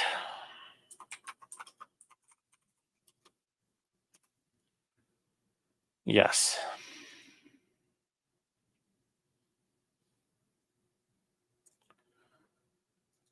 And then what else do we have here? I think we're actually I'm going to say the Breonna Taylor thing because I need to read that opinion. We'll do that another day. We're running out of time here, chat. Spent a lot of time doing the Rekieta, solving the RQ. The head of Telegram, Pavel Durov, was arrested in France. Yes, so they claim that he is involved in money laundering, cheese pizza, and allowing cheese pizza to occur on his platform. But it's not clear if he's going to face charges, which I think is funny because you can find all kinds of criminal activity on Twitter, WhatsApp, Facebook, everywhere. You're going to find this stuff. You can find pornography on Facebook. It's not like it. There's all kinds of shit going on. So anyways, Pavel Durov was arrested in France. He's been released. He has not been charged with any crime yet, but that may change. He has not been charged with any crime, but he is a person. He's part of an investigation against a person unnamed. It can be held until Wednesday, but he's been out. So they claim that there is money laundering violations of import and export with encryption tools. That's the thing, chat. Encryption itself isn't a protected thing, but for example, the United States government, certain kernels and certain types of encryption are restricted munitions and things you can't take out of the country without government approval. For example, so like certain types of radios, you could send the radio out, but the radio cannot be encrypted, or it can only be encrypted to a certain level. He's also refused to cooperate with law enforcement and complicity in drug trafficking, possession and distribution of cheese, pizza, and more. So it was part of some Section J3, which is part of France's Center for the Fight Against Cybercrime, and then Anti-Fraud National Office. Oomph. And it's because of all this crap, because bad people are using Telegram, they're blaming him for that, which is just horseshit. So it's funny because Durov is a UAE citizen and a former Russian citizen. He's got a bunch of different citizenships. And in response to all this, the UAE has canceled a military contract with the French government. So there's a lot of war going on here. He's probably going to get released soon with everything cleared out. But his Telegram said he's got nothing to hide. And, you know, the rest does not seem likely because he is cooperating. But, you know, he hasn't done anything. You know, Telegram is what it is. This is why we have Section 230. Yes. In Section 230, he would not be liable for any of this under it. Yes. Meanwhile, in France, somebody can make fucking cuties. And that's a great example. Yes, cuties is fucking legal. Nobody went to fucking prison over that. But yes, Durov is a French citizen. He's also a Russian citizen who fled Russia in 2014 because he didn't like Putin, but apparently that still makes him a bad guy. But yes, he was arrested in French territory, and the investigation is extensive. It's a wide net that's not entirely surprising because France has really no free speech, and they can do whatever the fuck they want to you. Yes. And yes, he refuses to cooperate with calls to moderate Telegram's content, which is what he shouldn't have to. But because of that, and I love this from Wired, it's made Telegram a haven for hate speech, criminal activity, and abuse. Thankfully, though, at least Wired is honest enough to make hate speech not criminal activity. They acknowledge that hate speech is not a crime. Good. It shouldn't be. And this is where, guys, if you do use Telegram, you have to use your messages aren't secure unless you're doing it through the, there's a secure method, but that's not through the open communication. You have to do other stuff. It's often billed as secure, but much of it's accessible, and that's true. Now, there are implications to this. The Russian military, and it's funny, the Ukrainian military too itself, it's funny. They use Discord and Telegram to conduct operations. It's a quick messaging system. It's a network they can set up. If you guys watch, there's a guy named Patrick Lancaster who's following the Russians over on the Russian side. The Russian drone operators, like the FPV drone killing guys, are using Discord, and they're like, okay, you're up, click, and they bring up his screen and he's talking and driving along with his drone trying to kill people, and they're directing him along. It's actually very funny. Yes, the article doesn't mention the real country behind this. Yes, it's convenient. Well, we're behind it, but then who's behind us is, I know who you're getting at. Is, yes, the round hats. Yes, Telegram's primarily is not encrypted. Most people use like a social network. A lot of people do. You know, so researchers have questioned whether Telegram is end-to-end encryption is durable. Well, you can use it, but you have to be careful about it. You have to do it the right way. You know, France is deeply committed to a freedom of expression and communication. No, you're not. No, you're not. No, you're not. No, you're not. No, you're not. No, you're not. Telegram seemed to have received a boost, though. They went from 18th to 8th in the Apple Store's ranking apps. And iOS downloads were up by 4%. And in France, the app was number 1 in the App Store. Based. Suck it dry. Suck it dry. Now, it's funny because WhatsApp is kind of like the competitor to Telegram. And guess who owns WhatsApp? Facebook. And guess who owns Facebook? Yeah. It's kind of like, you know, you really want, you know, it's not even the countries, but his competitors are behind this. So there we go. Yes. The App Store version is majorly cucked. Well, that's, the Samsung version is not.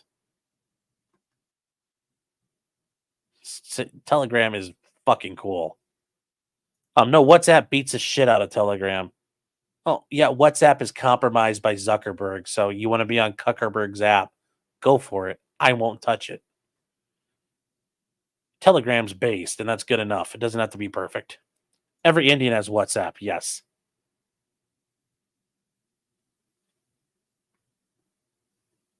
So, yes, every Indian, every Pashid has WhatsApp. Yes, they do. They do. They do. All right. Okay, where do we have left here? All right, well, some of you guys are still here. We got 943 people going. I do want to just give this a quick shout out. If you guys do remember Plebe Media, Don the Pleb, Don Workman, he's also on Future Conflict every once in a while, but you guys may remember him prior to like 2020 and stuff going on with things. He was out and part of the scene. He just got indicted by the feds for stuff on January 6th. Yes, 3.5 years later. I consider Don a friend, somebody I think doing all the right things. Well, he just got charged with a couple different counts of January 6th. So he is dealing with that. If you guys want to help him out, guys don't have to, but I know he would have definitely appreciate it. Whatever you can send in, all that. Like I said, if you guys remember Pleb Media, that's Don. He's like I said, he's dealing with it. If you guys can help him out, yeah, just something to think about out there. I appreciate it.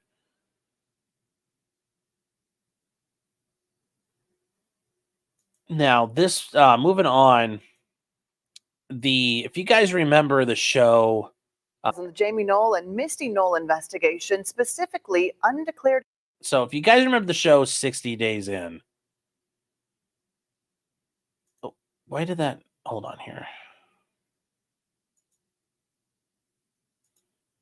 There we go.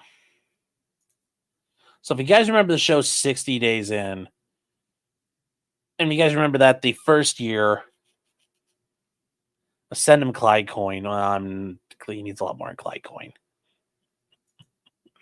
He needs a lot more in Clyde coin, chat. So please don't send him Clyde coin. Erica says, what are his allegations? Because I'm nosy. His indictment's out there. I mean, they claim that he assaulted officers and he was part of the stuff on January 6th at the Capitol. And if you read his complaint, it is very uniquely worded because they sidestep a lot of issues.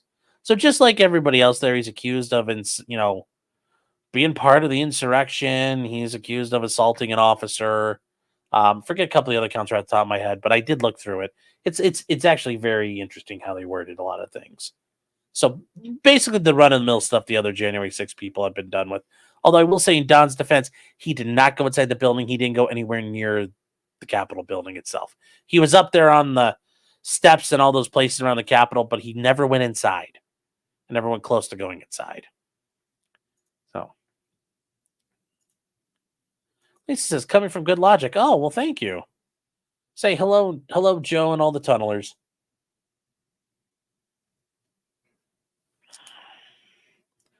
Porcelain Thunder, he was invited to take a tour. No, he didn't go inside. No, that he did not set foot in the building. So, but getting back to this, guys, if you remember 60 Days In, the first one they did it down in Clark County, Indiana. And this is very interesting, not because of that, but what this sheriff did. So Sheriff Jamie Knoll is serving a lengthy prison term. Now, what did this guy do? And this is hilarious what this guy did. So he's pleading guilty to 27 or 31 charges, which could get him 15 years in prison. Okay, well, what did he do? Well, this is absolutely mind-blowing what this guy did. What this guy did is absolutely insane. Why? There. So this guy did just absolute garbage things here to people. And he did so much that he had government workers take care of his chores at his house. But that's a lot of places do that. But he had 15 counts of theft, a lot of counts of tax evasion here. He stole from a local firefighters fund over $2 million. They owe $180,000 of back taxes here. But it's interesting what they did, and this is for the local fire departments, what everything he had done here. He had to pay over $3 million in restitution, and it would go to the Utica Township Volunteer Firefighters Association, which is the legal name of the fire and EMS operation he began running in the early 2000s. So he set up a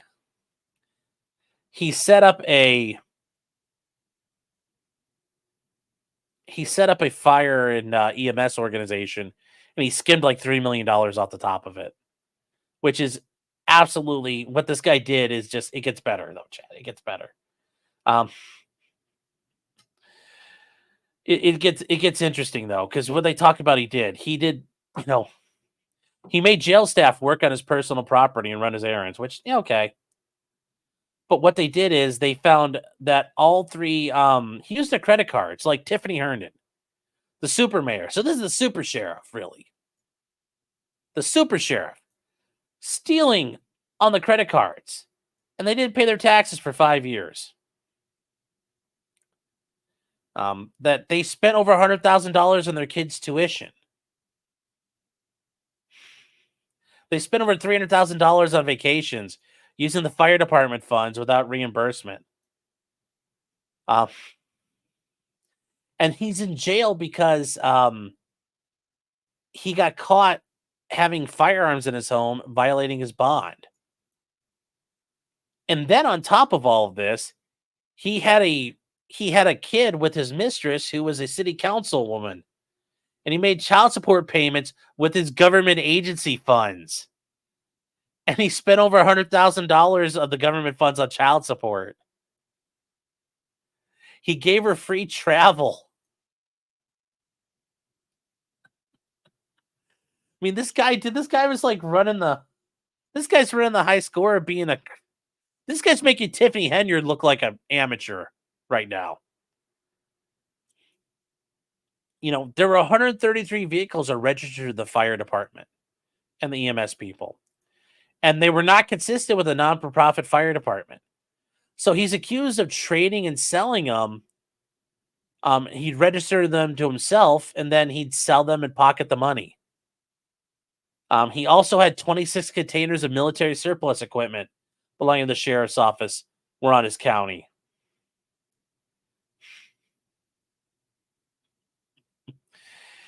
He spent all kinds of money on Reds tickets and golf in Florida and restaurants post-arrest. So he still had access to money. He just kept on going. He wouldn't stop stealing. And then other people started getting wrapped up in this. But the other ways he did this are just hilarious. Like, I give the guy credit for doing all of that. And there's just more that he did here. So with his mistress, the city councilwoman that he knocked up, he gave her like a BMW for free out of the volunteer firefighters inventory. Which, why does the fire department have a BMW? Fred Rush says this dude rules. But the guys, it gets even better. Yes, he made all the child support payments. Yes. And yes, here are his. He made a $2,200 child support payment on the fire department's checks. Oof. Man, always in cash, never in writing, homie. Always in cash, never in writing. Oh, it's just such a...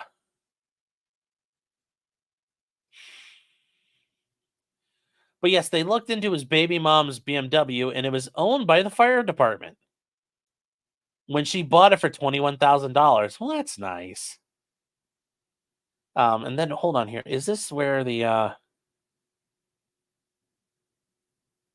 Yes, the fire department had 24 of the vehicles were Cadillacs, Chevy Camaros, and Corvettes. And at some point, he bought a fucking Cessna airplane for the fire department. Yeah, we need the Cessna. We need an airplane. For what? Oh, well.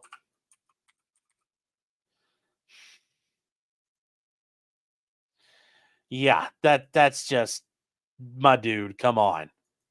Now you're just being ridiculous. Now you're being ridiculous here. And that's the thing. You can't do that. You can't do that.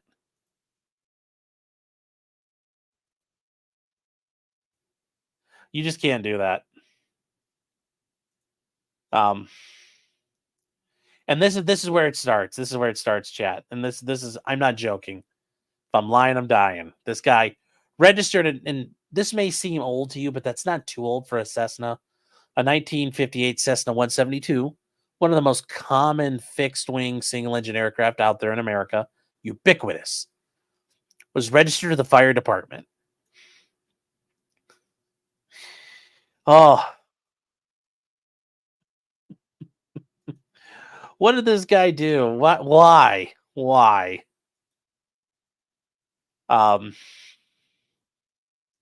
Yeah. So there you go. He was listed as the owner of the Cessna, and the previous owner was contacted, and he told the police he sold the plane for 25 grand, and was under the impression the guy was buying it for its own use. Now, this is the part here where this guy, I think, is a little bit in trouble.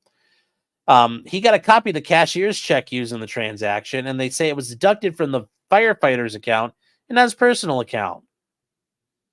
He had 2 repairs on it, one for 16 grand and another for 465.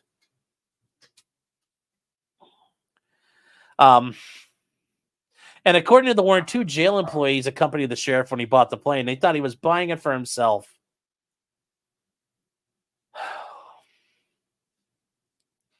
Just like, I can't, yeah, I'm sure those guys weren't being told not to get fired.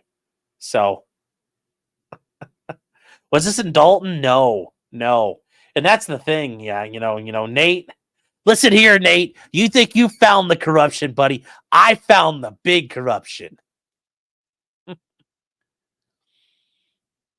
Yes, for early reconnaissance of fires. Yes, and a dude just flew a Cessna from California to Hawaii. That would be fucking awful.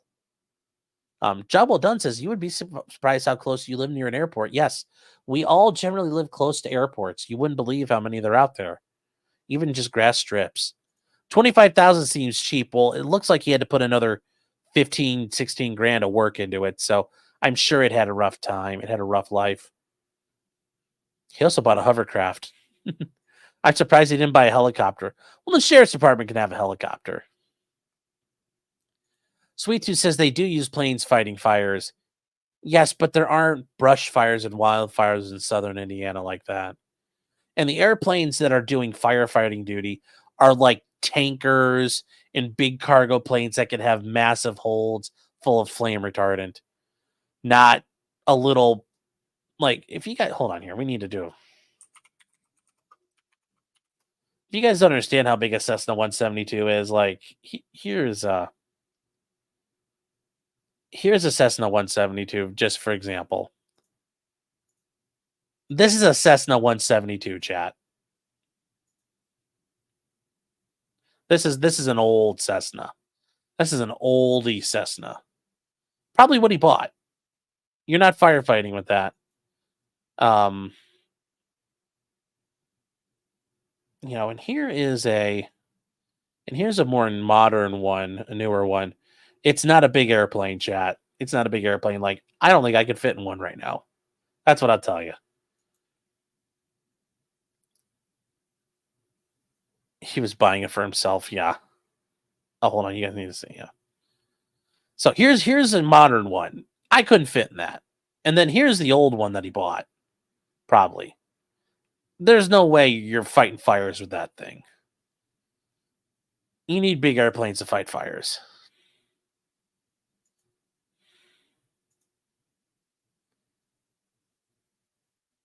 So, Yeah, they also use helicopters for brush fires.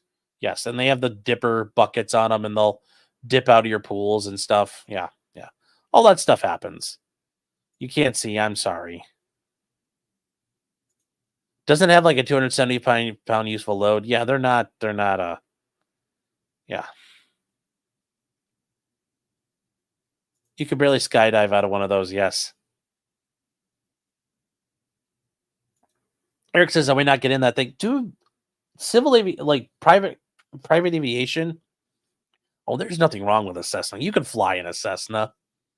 Now, if there's like a Beechcraft Bonanza with like the old tails that were falling off and stuff, yeah, I wouldn't get in that. But no, most aircraft out there that people fly, you're fine. And heck, as a kid, I grew up near a glider airfield, and you know how like the gliders are their big, long, thin wings. Those are detachable because you could put them in a trailer. Like it's got like it's kind of like a glider case. It's like what you think. It's like you put a guitar in a guitar case. You could package up your glider, put the wings in with it, and it's like a big long trailer. So it's a Mini Cooper with wings. Yeah. Yes. The Doctor Killer. You know, superior defense. Yes.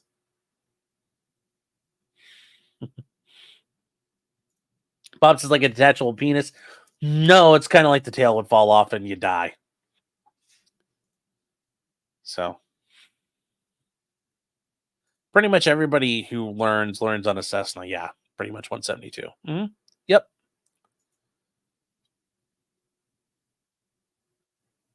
Eric says you don't take the neck off a guitar to put it in its case. I understand, but gliders are cool. Gliders are neat. All right. So yeah, just I thought that was very funny. That guy went big. Tiffany Hendon, Nate, this is the real one. This is the real one. And we're going to end on this tonight, chat, I think, because I'm grinding the hours, the king of blogging. I know. We're going all night, chat. This one I thought was very funny, the way it's worded out and the way things happened. Is the San Francisco district attorney is mad as cases get tossed out of court. Well, why are they getting tossed? So obviously it's San Francisco where everybody poos in the streets like you're, in Chennai or, Hyderabad. So the San Francisco courts are dropping dozens of DUIs, domestic violence, sexual battery, and deadly driving, citing a ruling that courts can no longer use pandemic-era backlogs to delay trials past their legal deadlines. And they shouldn't be allowed to. They shouldn't be allowed to. We are way past. We're way past the pandemic. Yeah, a lot of courts are operating on a slower pace than they were before. But even then, they're still operating at a pretty good clip. But this idea of, we still have COVID backlogs. How can you still have COVID backlogs? COVID's been over for 2 years now.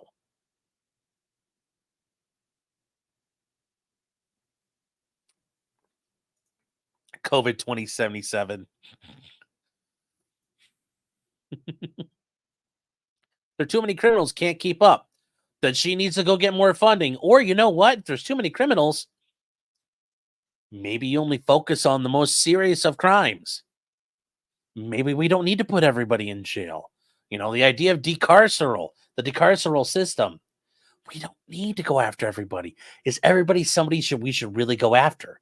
Something to think about.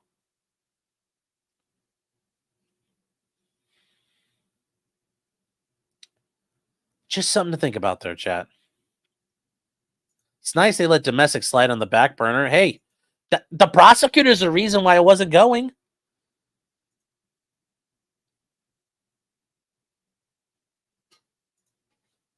Now, the district attorney says, and the public defender's office blame the Superior Court.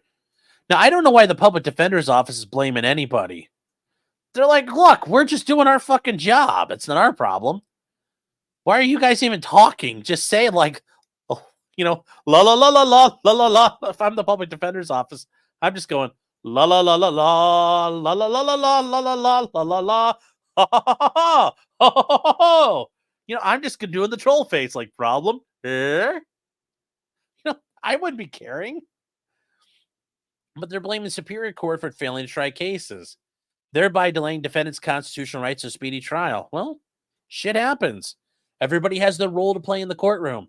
And if somebody doesn't uphold it, well, things have to be done. They should have found a way to try these cases. He says it's not like we're trying to evade responsibility. We were ready to go, but we can't do anything. The court won't give us our day in trial, and that's fair. At some point, it's like, okay, well, go get mad at the judge. Jenkins accused the court of robbing victims and defendants of their rights. Well, were they, or how many cases were you prosecuting? What other bullshit cases could you have taken off your docket to condense it? Now, the answer is not never, because there are. Oh, David is a Scandinavian incel prude. Oh, hold on real quick, chat. Speaking of Scandinavian incel prudes, I mean, if you're mad about nude pictures getting switched around, that's kind of Scandinavian and it's kind of being a Scandinavian prude yourself, don't you think? It's like, how the tables have turned. Something to think about, chat. Just keep that one on your back burner for a while. People worried about incel prudes. It's like sharing naked pictures. Seems pretty carefree and footloose to me. Anyways, getting back to this case. We're getting back to this issue here. And regrettably, the system has now failed countless victims of crime who will not see justice done. Well, what did you do to alleviate the problem? Because part of this is your problem. You can decide not to prosecute every single fucking crime.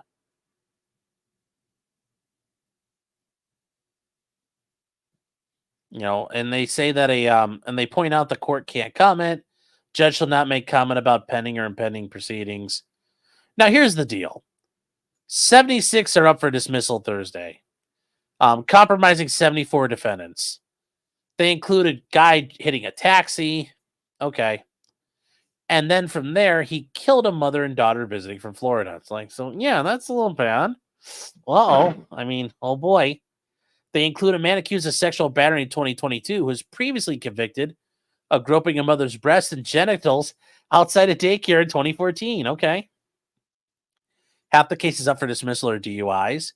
Around a fifth are related to domestic violence. One person had assault with a deadly weapon. Okay. The vast majority of these cases were filed between the start of 2022 and April of this year. Well, what the fuck then? Why did you guys not file shit that way?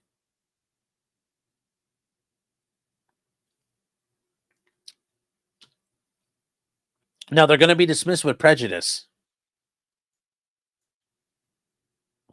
Now, the prosecutor, Jenkins, is saying 4 of them had no speedy trial issues. I find that hard to believe. I find that hard to believe.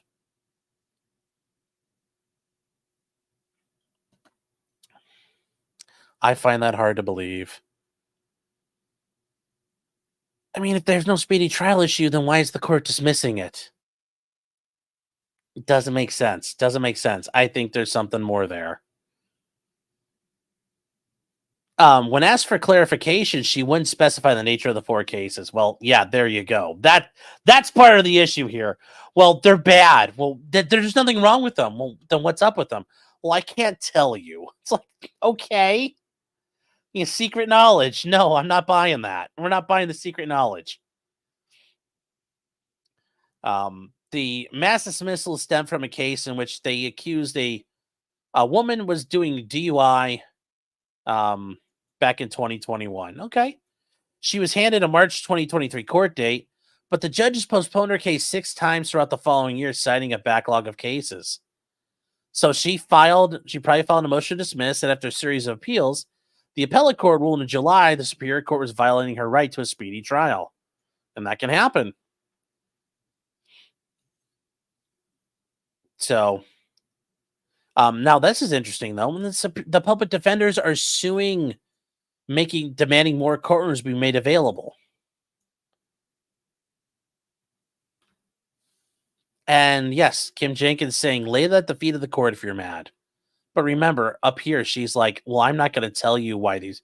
She's like, here, I'm not going to tell you why. I'm not going to tell you why. I'm not going to tell you why. It's like, okay. Okay. Okay. Okay. Okay. Personally, I would use a nom de plume.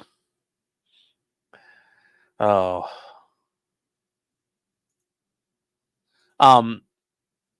So yeah, guys, we're all caught up for the night. We are all caught up for the night.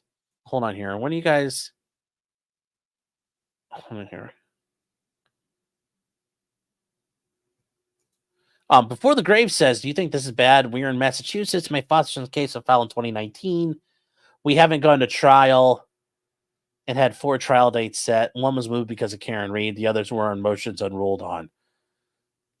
Your attorney needs to start screaming and hollering about doing more. I don't know. That sucks. Almost 5-year-old case. Jeez. That's insane. That's insane. Mahmoud Hikmet is saying total side note. Well, it's we go on tangents everywhere. It's all good. Said, but do you know if Aaron's new charges will trigger his stayed jail sentence if the offense happened after his HRO violations, but before the plea deal? I mean, typically it's not. If it's something that was already being investigated and was already in the works, I would argue if I'm his attorney, that's not fair to punish him because this isn't subsequent new criminal activity. This is activity he had done previously that is now being charged. And that's usually how that would go, is if you're put on probation and then you get subsequently charged with something you did that prestates your probationary sentence. Yeah, you're generally okay because that's like, how the hell can you make sure you're not going to get charged? It's up to the police. You don't control that. So I would argue Aaron's probably okay, but I don't know how they're going to handle it. I don't know how Minnesota does it. They might not do it differently. The judge in Minnesota might be like, don't care, Aaron, hop in the back. You're getting 3 hots on a cop, brother.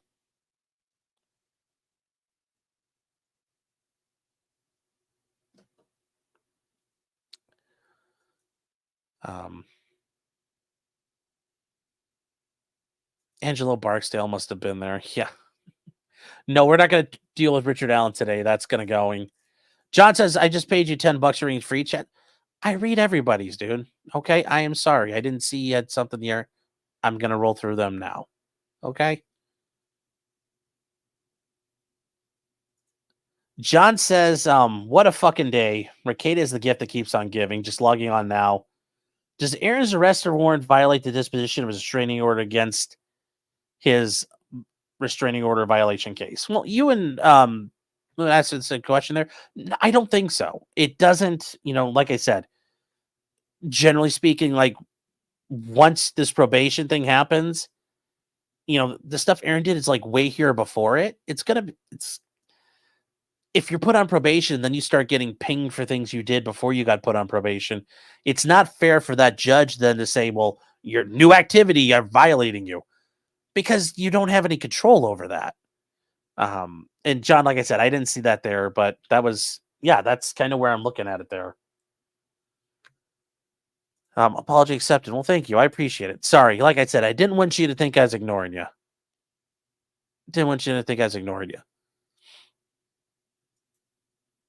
Before the Graves is sorry to be clear, my kid is the victim. Well, I don't know what your Marcy's law looks like in Massachusetts, but maybe there's action you could take there. You guys might be able to hire an attorney and they could file a motion. You have the right probably to be represented in court by counsel, so you may need to talk to an attorney. They're not necessarily attorneys who specialize in Marcy's law, I don't typically think. At least like here in Ohio, there aren't like Marcy's law gurus, but there might be like 1 or 2 in Massachusetts. I don't know. You might have to do a little looking around. That's my suggestion. If you're looking for, you're just gonna have to look around in Massachusetts, see if somebody can help you out. But yeah, 5 years. I mean, I could see 5 years of some like massive capital murder case, but yeah, COVID ruined things, but it shouldn't have been that bad at this point. I mean, where I'm at, things are pretty much all caught up. It's just everything's moving slow now. Hopefully Judge Bev is not your attorney. If she is, good luck. Ginny's saying going back to the sheriff in Indiana, maybe using one account was easier for him. That's not how you're supposed to do it, but I appreciate it. It's easier to balance one checkbook instead of 10. Stephen Cooper says, my step-grandpa was a chief test pilot for Cessna on the Citation series. That's pretty cool. Citation guys are the jet Cessna made. They're pretty neat. Fred Rush says, how many subscribers do you need to hit before you buy a plane? A lot. A lot. Like 7 figures worth of subscribers. It's a lot of super chats to buy an airplane. You know, as the saying goes, if it floats, flies, or fucks, it's going to give you problems. So, yeah. Planes cost a lot of money. And at that point, it's like if you can buy a plane, you buy a fractional where you don't actually, well, like, you could buy a fractional interest in a plane, although at that point you're talking about like a jet or something like that probably. You buy a fractional interest in a jet and then you can have it for like time sharing a jet somewhere. But if you mean like me buying like a Piper, you know, like a like a Piper Cub or Beechcraft Bonanza or like a King Air or something, like no.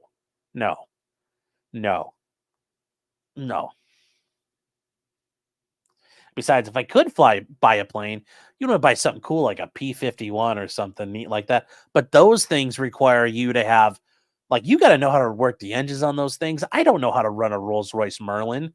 And the bigger problem is if you gave me something that was fast and fun to fly, it's just like if you put me in like a Hellcat, I'll put it in a telephone pole probably about 20 minutes after I get it off the lot because I'll be trying to drive it like a go-kart. You put me in a P-51, okay, all the fat jokes aside, I'll probably figure out a way to auger it in within about 20 minutes because I'll be doing it like I'm flying, just cruising along, flying over everything. I'll probably hit telephone lines or something like that and crash. So, no, if you do that, I'll die, and I don't want to die. So don't help me die, chat. Don't help me die, please. If you like me, don't help me die. Johan Knoxville saying, I heard Stoney's Bar accepts Clyde coin. Comment. Good for them. We're moving up in the world, Clyde. Clyde, we're hitting the big time. I'll buy you a steak dinner, Clyde. We're getting accepted to places. It begins. But I remember when, I think I mentioned this before on here. I remember when Bitcoin came out, and it was like this uber libertarian thing, and it was like, you could buy, there was a pizza place in town. You could buy pizzas with Bitcoin. And that was back when you could fire up, like I had a shitty Dell desktop back in like 2008. I think it's 2007, 2008. And I was mining fucking Bitcoin in my fucking apartment. But I could mine them then and then pay for a pizza. Or you could buy like, you know, I remember at one point, I think it was like, there was the one place in town you could do pizza and a beer. It's like, me and my fraternity brothers, like we got like 2 pizzas and a case of beer for like a handful of Bitcoins. And you're like thinking about that now. You're like, fuck, that was retarded. But, you know, that was 15 years ago. Keopathic is saying for San Francisco, how can there be too many criminals? They don't stop car theft and other stuff. I mean, yeah, but I can't imagine that they're, you know, do the police overcharge things? Sure. Do they arrest a lot of people who probably don't need to be arrested? Yes. Do they make a lot of problems and cause problems for people? Sure. So, yeah. Maybe that'll take care of that problem. Self-solving issue. Clyde just spoke and he agrees. Yes. Okay. And Before the Great says, you're going to cover the Sandra Birchmore. We talked about her last night. That is it's impressive because it happened in Canton, Massachusetts, where Karen Reed happened. And the feds fuckery, like how Kevin Albert was the responding officer, if I remember right. I don't know if he was involved in it, but the Canton Police Department was involved. I think this is a warning to those involved. There are federal indictments. the feds are taking notice of the cases out there. The feds are paying attention in Massachusetts, and they're going to start fucking cleaning house. So like Trooper Bukaki, the Alberts, the McCabe's, you know, Trooper Proctor, like I'd be fucking like those guys. If those guys aren't shitting bricks, like especially the mass troopers, the detectives, if they aren't shitting bricks over getting indicted, God, they are either the bravest men in the world or the dumbest men in the world. I don't know. But I'd be waiting for that to happen.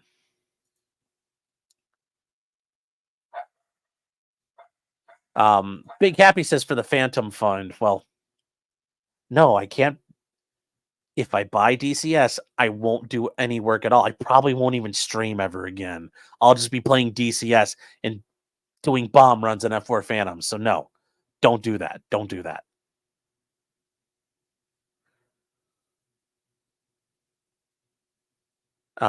James Hurley says, thoughts on Nick and Dick saying Last Boy Scout's the worst action movie of all time. I mean, it was bad. I mean, it was an awful movie. The only funny part in that was where Bruce Willis does the whole, like, he's like, can I have a cigarette? And the guy punches him in the face. He's like, I tried my cigarette. Can I have another one? He's like, if you touch me again, I'll kill you. Other than that, yes, most of the movie is garbage. Most of the movie is garbage because, like, the bad guy is the dude from Field of Angels in the Outfield. The bad guy in that is in the Angels in the Outfield movie. It doesn't work. He's like, no, he can't be the bad guy. So, no, I think The Last Boy Scout is a bad movie. Is a bad movie. You know, running around the football field just like shooting people like that. The whole thing was weird. The whole thing was weird.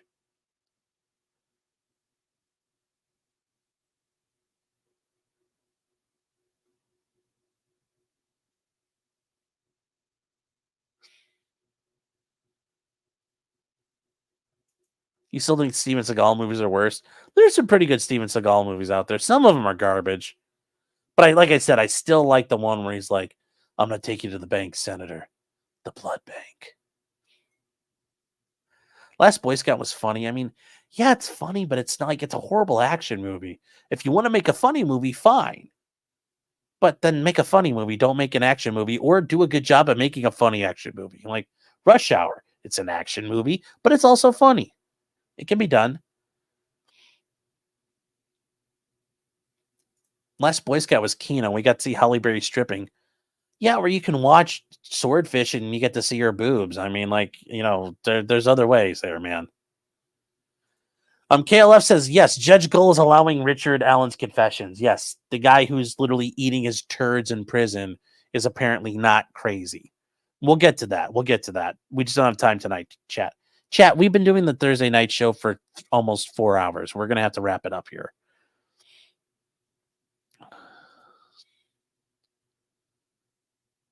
No, there is going to be a locals tonight. We're going to go on locals. It's going to be very short, but we're going to go hang out over there right now. Swordfish was trash. Swordfish was a good movie. I like Swordfish. That was cool. Anyways, yes, we are ending the stream. We are landing the plane, chat. We are skittering in to the runway. We have been cleared to land. We are emergency landing. I declared an emergency. We are on fire. We are crashing and burning, and we are, you know, 877 souls aboard and a lot of cringe. But we are declaring an emergency. So here we go, chat. With that, we are all done for tonight. I'm going to be on fucking Friday with Jeff tomorrow. Well, actually today. Not sure if we'll do something right beforehand or not. Hope you guys enjoy your Labor Day weekend. We'll be on and off. I don't know what our schedule is going to be, but we'll be doing stuff. I'm also going to go do some fun things with 2.0. Celebrate the end of summer. Probably try to go fishing a little bit. The Cleveland Air Show's in town. All kinds of cool stuff. And I guess just remember until next time, chat, just because you did it does not mean you're guilty. Unless you're trying to buy, you know, Corvettes for the fire department, then you probably are guilty. So don't do that, chat. Please don't do that. But good night, everybody. Take care.